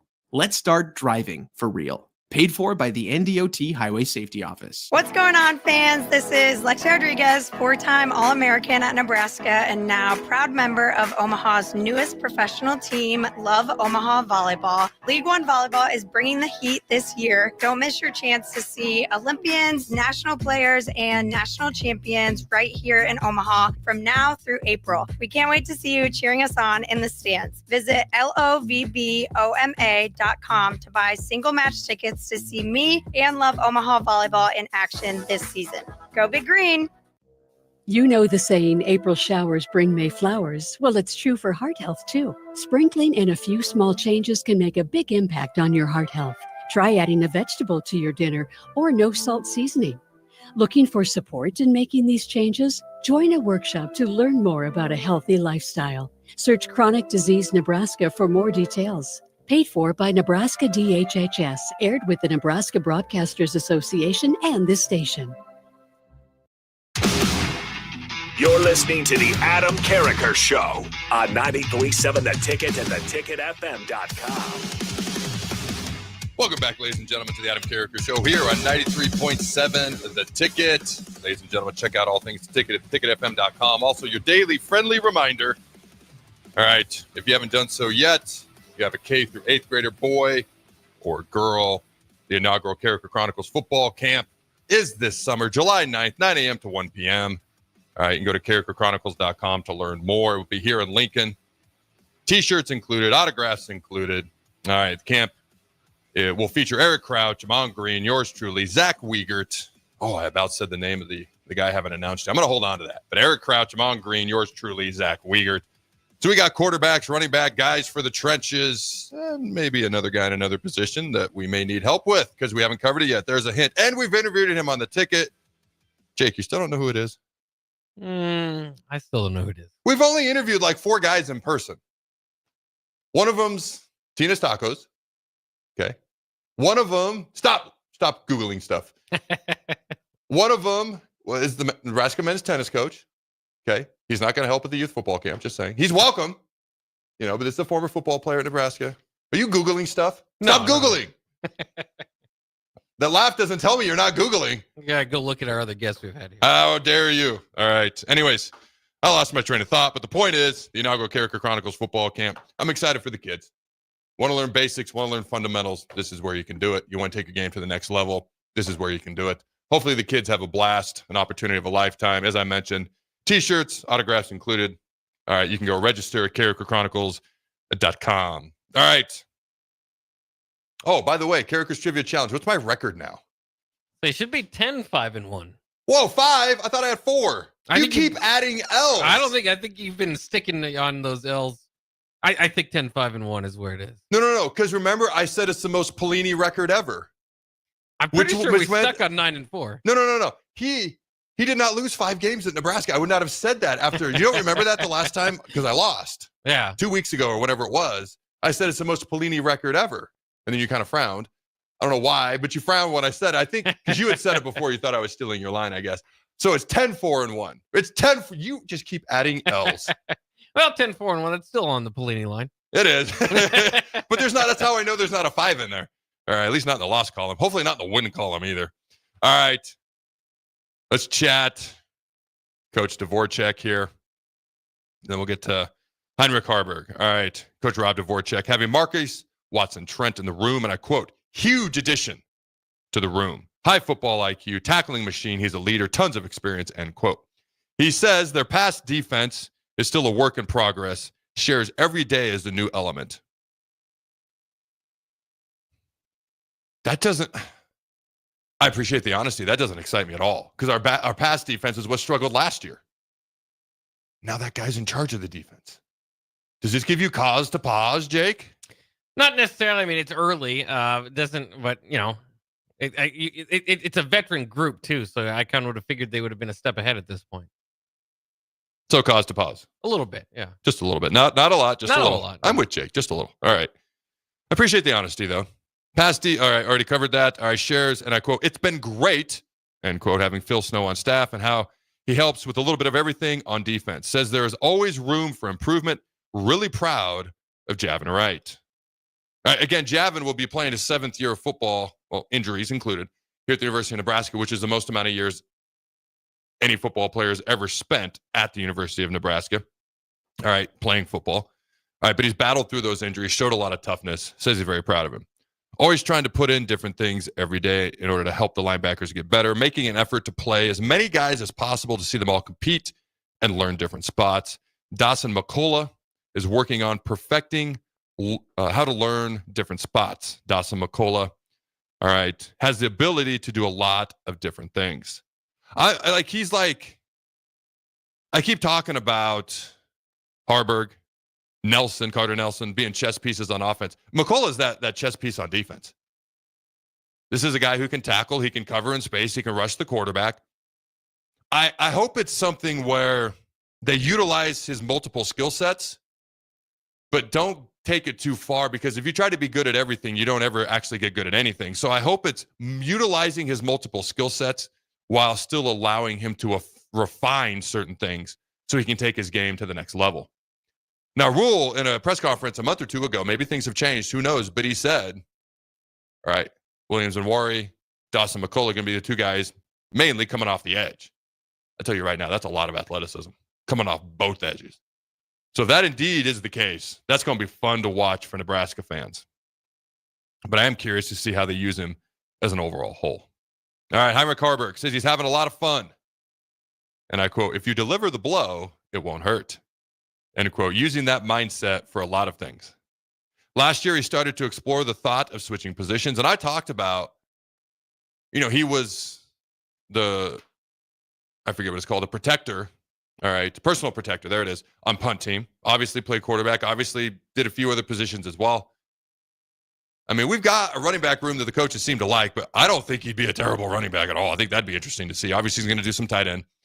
But he went over to Tony White. He did some reps in practice at times, at least post-practice, a linebacker, trying to explore that.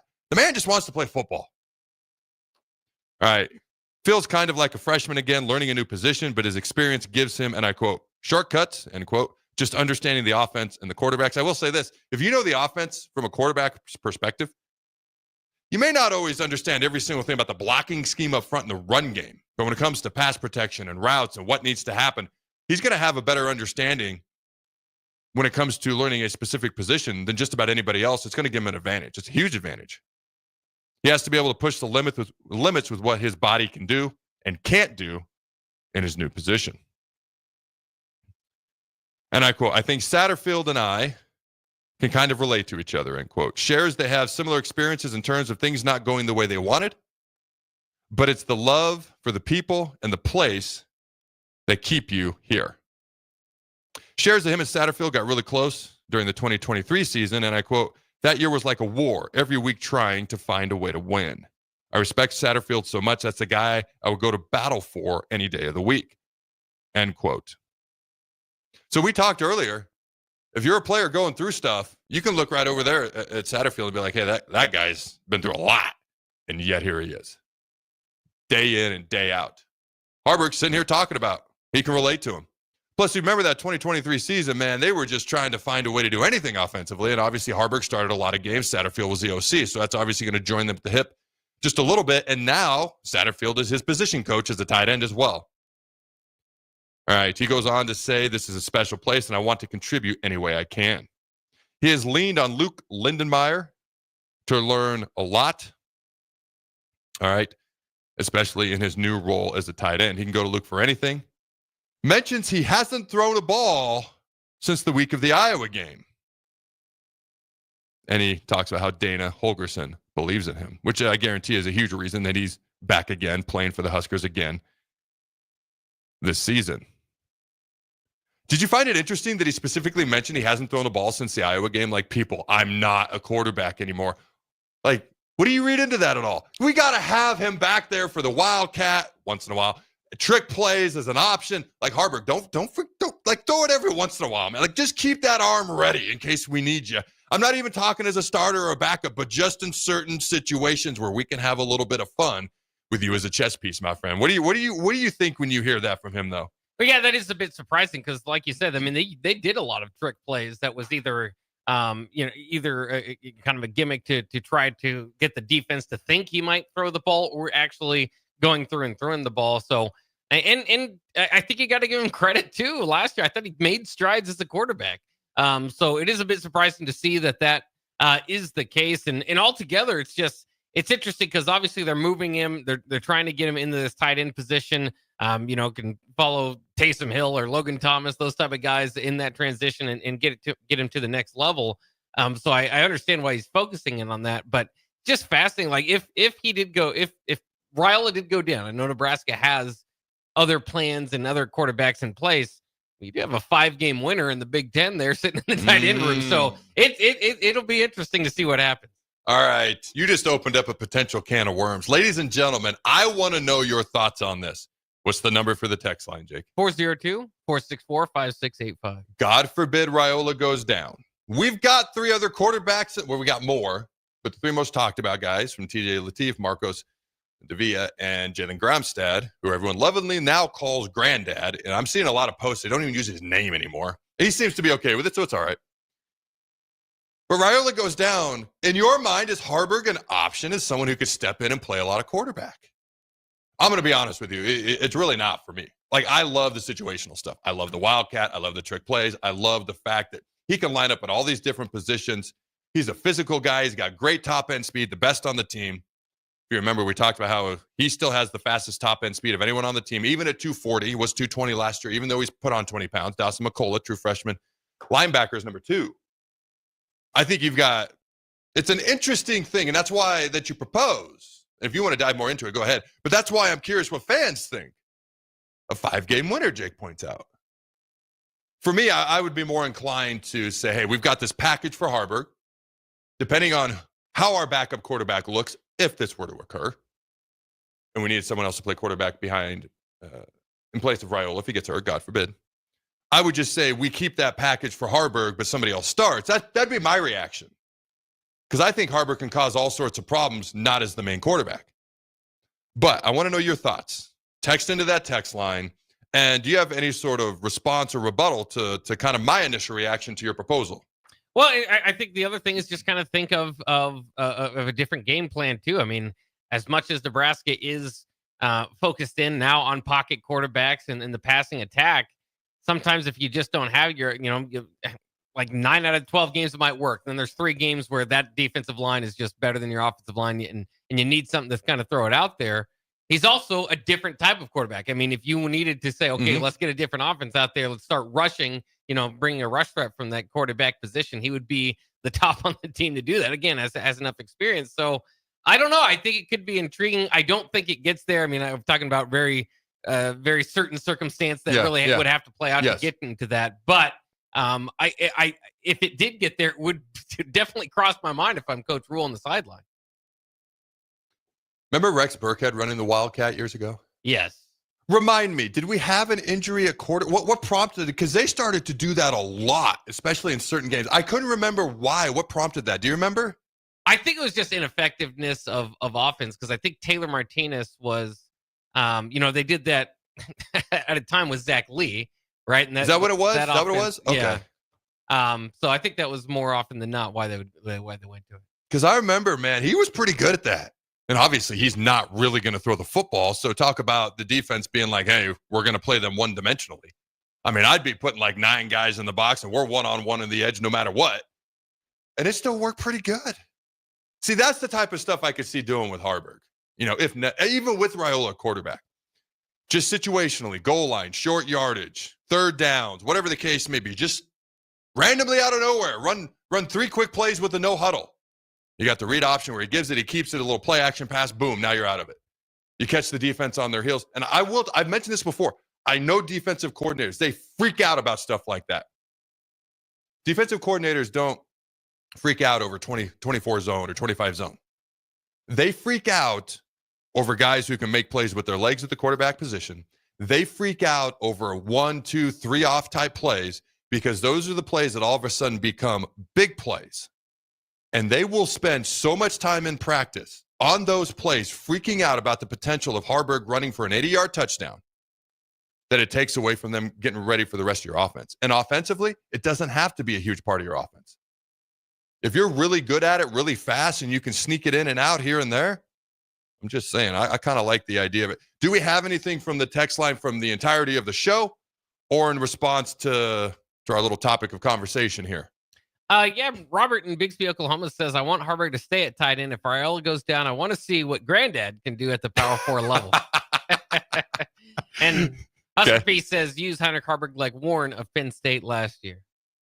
All right, I don't hate it like Warren. I like the Taysom Hill thing, because I look at Taysom Hill and I'm like, yes, I think Haarberg's actually a little bit bigger, probably a little bit more physical.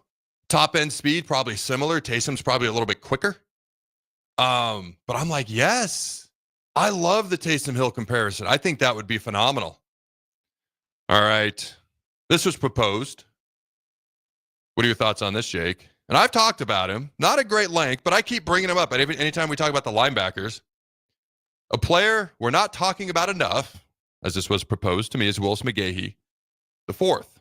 He committed to Nebraska in large part to play the jack position, and by the halfway part of last season, he had already passed up Human Yellen and had 2 forced fumbles, 1 sack, 1 TFL, and 13 tackles for loss. He and McCullough at jack, potentially, could be a fire rotation. What are your thoughts there, Jake? Yeah, absolutely. I mean, I think he was a freshman last year. So like you said, maybe he kind of had to fight his way into the rotation. So unless you were paying close attention, you might not have noticed him out there on the field. But I mean, his play made you notice him a little bit at least. Obviously, the name helps out too. But yeah, I mean, I think that's a guy that it's funny you bring up Mielen because I strong comparison there, right? Where last year, I thought Mielen was going to take off. I thought he had a chance to be one of the leaders in Nebraska's sack unit, and he ultimately got passed up. So you just don't want to see the guy that passed him up. You would think the same thing wouldn't happen, but that's where I'm a little bit hesitant to get too excited about some of the younger guys that I was excited about last year because a few of those guys ended up not living up to or at least not taking that next jump, freshman to sophomore year, like we usually like to see. And then, some of them aren't on the team anymore. Fair point. We'll see what happens. All right. And this was sent to me again. It's kind of a regurgitation of what we said earlier, but I do think it's caught a few people's attention. Not that it's a big deal.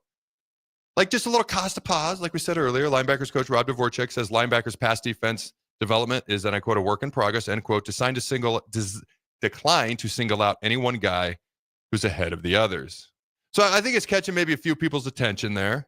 Mostly because of what it was last year. So hopefully we can see some improvement. I do know linebacker-wise, we're going to be insanely athletic. And Marquez Watson-Trent is going to be a tackling machine in the middle of the defense. Ladies and gentlemen, don't go anywhere. We'll be right back.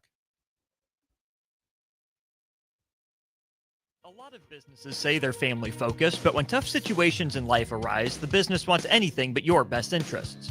James Enterprise Incorporated is hiring, and they will always treat their employees like family, just as they do their customers. James Enterprise Incorporated is hiring Class A and B CDL drivers, a shop tech, and a diesel mechanic. If you're looking for a career with a company that goes above and beyond to value you and your family, apply today at jamesenterpriseinc.com or call 402-432-6740. When opportunity knocks, you don't want to miss the call. Hamilton Business Technologies makes communication easy and efficient using customized technology, all while putting people first. Whether you're working from the office, at home, or on the go, Hamilton Business Technologies equips your business with the right tools for smooth, professional call handling. Hamilton Business Technologies. Real people, real technology solutions. Learn more at hamiltonisbusiness.com. When you were a kid, clubs were cool. Robotics club and space club and stuff like that. But what do adults get? Book clubs and quilting clubs? Nah, forget that. How about margarita clubs and old-fashioned clubs? Get to Upside Bar and Lounge for the best clubs in town. Try all 10 varieties of Upside margaritas or old-fashions and take home a free souvenir glass. Grab the whole crew and pair it with Taco Night on Mondays or Whiskey Wednesdays. Upside Bar and Lounge at 29th and Pine Lake. LES wants your feedback. Help shape your electric utilities direction and priorities by taking an anonymous online survey. Make your voice heard before the survey closes on April 30th at les.com/survey. Your home is your empire. Protect it with Empire Fence. Get a free instant quote with the online estimating tool at empire-fence.com. See an upfront estimate with no hidden fees. An Empire Fence can provide privacy and improve the appearance of your home. Keep kids and pets in or out of your yard. Increase security and add value to your property. Visit empire-fence.com now to view the stylish and maintenance-free possibilities for your home and get a free instant online quote. Let Empire Fence protect your empire. Spring is here. It's time to get back outside and into proper shoes this year. Brown's Shoe Fit is the place to buy this spring with their sale on athletic shoes. Get $15 off any regular priced athletic shoes with respected brands like Hoka, Brooks, New Balance, and On Running. And don't forget, Brown's carries a large arrangement of sizes and widths to fit your feet properly. Start your spring off right at Brown's Shoe Fit, just south of 66th and Q in Lincoln. Spring is the time of new beginnings and trying new things. If you haven't tried Fuhrer's cheese spread yet, the time is now. For parties for St. Patrick's Day and Easter or celebrating the NCAA tournament with friends, there's no better dip to bring everyone together and celebrate something from Nebraska. Get to your local grocery store today and load up on Fuhrer's cheese spread. No event or party is complete without it on your table. John Henry's has a brand new membership club to protect your entire home in one program. With a VIP and a deluxe option, we will help you find the plan that best fits your needs. Receive discounts on services and equipment, priority service, complimentary inspections, and so much more. Protect your home's plumbing, heating, cooling, and electrical systems all in one membership. Call John Henry's to learn more. 435-5555. John Henry's Plumbing, Heating and Air. And electrical. Perch Merch is your one-stop shop for all your printing and promotional needs in Lincoln, Nebraska. They specialize in screen printing, embroidery, vehicle wraps, window wraps, print collateral, promotional products, and signage. At Perch Merch, they are committed to delivering high-quality products and exceptional customer service. Their experienced team of designers and printing professionals will work with you every step of the way to ensure that your vision is realized. Call for a quote today at 402-217-5212 or go to perch-merch.com.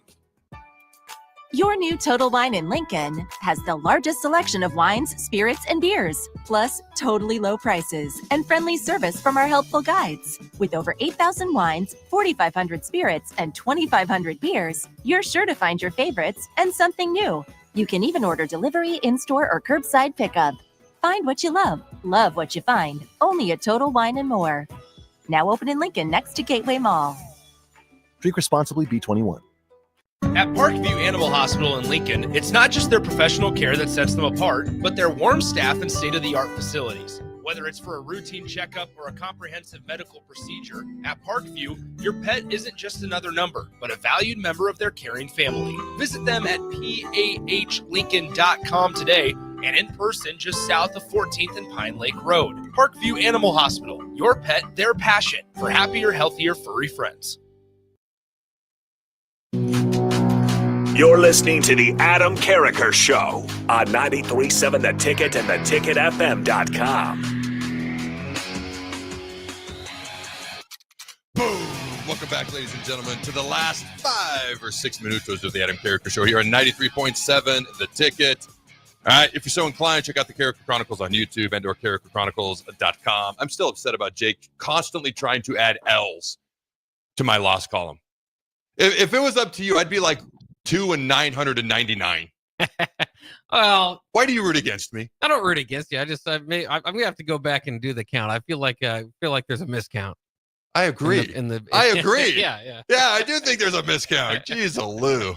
Did you hear that in his voice? Well, I don't root against you, but I definitely don't root for you. That's what you were really wanting to say. Well, I want to root for the people. Oh, wow. Now you've just put me in the corner. All right. Aren't you a man of the people? I am, but I'm also absurdly competitive. All right. You put me in the corner. Way to go, Jake. All right, no, I'm just kidding. All right, so Dana Holgerson, we do have notes from his press conference. Dude, he's got some interesting things that he talks about. We're going to dive into that tomorrow, but here's a couple of teasers. He believes that Evans Jenkins can be the best center in all of college football. All right, we'll dive into that tomorrow's show. And Emmett Johnson is everything this program stands for. All right, that's actually E.J. Barthel, the running backs coach. Man, we got a lot of stuff to talk about tomorrow. This, I don't think I've ever heard of before. At the NFL Combine. So if you didn't know, you don't just go there for like 1 or 2 days, do the 40, the vert, and leave.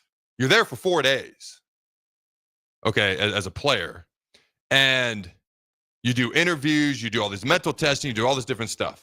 A bunch of drug testing, all this stuff, okay? So my interviews were in large part consumed by interviews, 15-minute interviews. You go from like the Falcons, 49ers, Broncos, etc. You do it all night. Not everybody, but that's what my evenings consisted of. So the Falcons, this past Combine, once they got to the Combine, the Falcons had 45 official interviews scheduled with prospects. According to reports, all of them, all 45 were with defensive players. Have you ever heard of that? That's crazy. So they've got Michael Penix. All right, Bijan Robinson. Who they got at receiver? I know they got two really good receivers. The one USC guy from a couple of years ago that I frankly wasn't too excited about, but they took him with a first-round draft pick. They got a couple of really good receivers, my point. Jake's looking them up right now. But when you think about where they struggled, yeah. I mean, they couldn't stop a nosebleed. Good grief. But all 45? That's just insulting to every defensive player they have on that team right now, by the way. If you ain't on high alert for your job status at this point, you never will be. All right, who are their two receivers? Darnell Mooney was close to 1,000-yard receiver, and then Drake London, who you mentioned. That's the one I was thinking. It was Drake London. How has he played so far? Because I was like not uber enthralled with him coming out of USC. So last year was his first 1,000-yard year, 1,271 yards and 9 touchdowns. But the previous years, 905 yards and 2 touchdowns, 866 yards and 4. It's not bad. It's not top 15 pick though, but that's all right. All right. I got a question for you. Going back to basketball. Kobe has the ball, Jake. Mm-hmm. Game on the line. You need to stop him. In this thing I'm looking at, it says your life depends on it. We're not going to go that far. But you're going to lose the game if you don't stop him. Kobe has the ball. Game on the line. Which of these defenders are you taking to guard him? Scottie Pippen, Michael Jordan, Gary Payton, Dwayne Wade, Ben Wallace, Kawhi Leonard, Dennis Rodman, Draymond Green, LeBron James, Kevin Garnett. Which of those 10 all-time NBA greats are you taking to try to stop Kobe with your life or the game on the line? I'd probably feel pretty good. I'm trying to think. Some of those guys don't match up as well as, physically. That's what I thought, too, yeah. So I'm either between Gary Payton and Scottie Pippen. I'd probably lean toward the glove. The guys that stood out to me, because, yeah, you're right. Like Ben Wallace, it's not a good matchup. No. He's a great defender. Kevin Garnett, and that's just a bad matchup. Draymond Green as well. Dennis Rodman as well. So the guys that stood out to me, like my top 5 were Kawhi Leonard, Scottie Pippen, Michael Jordan, Gary Payton, and LeBron James. Because LeBron can guard down low or up high. He's better up high. But he's got the physicality when he wants to go hard. And he's not flopping all over the place. Somebody sent me a flop compilation tape the other day of him. Oh, my gosh. It goes farther back, and it is worse than I even realized. Like, oh, my goodness. I digress. Okay. Those were the top 5 for me. And then I go, all right, game on the line. I need to know who's an insane competitor. Well, I went right to Jordan. My eyes went right to Jordan. Kawhi at his peak is definitely in the convo, but if the consistency hasn't been there since they won the finals a few years ago. So it kind of took him out. So it kind of came down to Pippen, Jordan, Peyton, LeBron. Now, physically, I'll be honest with you, I like LeBron the best. He has the athleticism to keep up with him, the physicality to out-physical him, and he's got the length to cause real problems. But I kind of took LeBron out because he's not always at his competitive peak, shall we put it that way. So I narrowed it down to Scottie, Michael, and Gary Payton. Who'd you say you would take? The glove. Well, when your nickname's the frickin' glove, that's a pretty good sign right there. I would probably go with Michael or Payton. Scottie's phenomenal, one of the top 50 players of all time. All right. But Kobe's quicks might give him a little bit of an issue, just a little bit. So to me, it was Jordan or Payton. I think Payton's the better defender. Jordan's just such a competitor. So, did you know that before that flu game, the Utah Jazz, he closed out his career making that shot, 6 rings in Utah, Salt Lake City, makes the shot, pushes off of Brian Russell. Is a push off, but it's okay. Hey, at least somebody's trying to play physical. In that timeout, he goes up to Phil. He goes, they're going to get it to Malone down low. I'm going to help from the weak side, take the ball and take it up the court. Have you watched the highlight of what happens? They get it to Malone down low. He pops over from the weak side, slaps it, takes it up the court, and it leads to the game-winning shot. And I can't get that out of my head. The insane competitiveness in the key moment. Not that Gary Payton didn't have it. Because of that, I would go with Jordan. But you are talking about the thinnest of thin lines between the glove and Jordan. And I just thought that was an intriguing question because nobody ever talks about defense when it comes to great NBA players. And I'm just like, man, this is a phenomenal question. Kobe's got the ball. You would take Payton. I would take Jordan. And I immediately went to Jordan and Payton once I narrowed it down a little bit. But man, that'd be a fun thing if we could ever see it. But obviously we can't. You got any final thoughts today, Jake? Oh, it's just funny too. Is you remember going back to that some of the guys that gave him the most fits might not be all-time greats, but they're defensive specialists like a Rajah Bell or Tony Allen, Tayshaun Prince there in the finals. So, yeah, I mean, there might be a couple other names that I'd throw in there that might not get consideration from a lot of people, but actually played pretty well against him. Who would they be? Who would the names Like a be? Rajah Bell, the guys you mentioned? Tony Allen. Yeah. All right. Like I said, Magic's great, but he wasn't on that defensive list. But his offensive just versatility, I'm just going to say it, phenomenalness. I've never heard that word before. I was going to say greatness. I was looking for something above greatness. His phenomenalness is one of a kind. All right, ladies and gentlemen, have a phenomenally phenomenal day. Go Big Red Nose. Remember to throw the bones.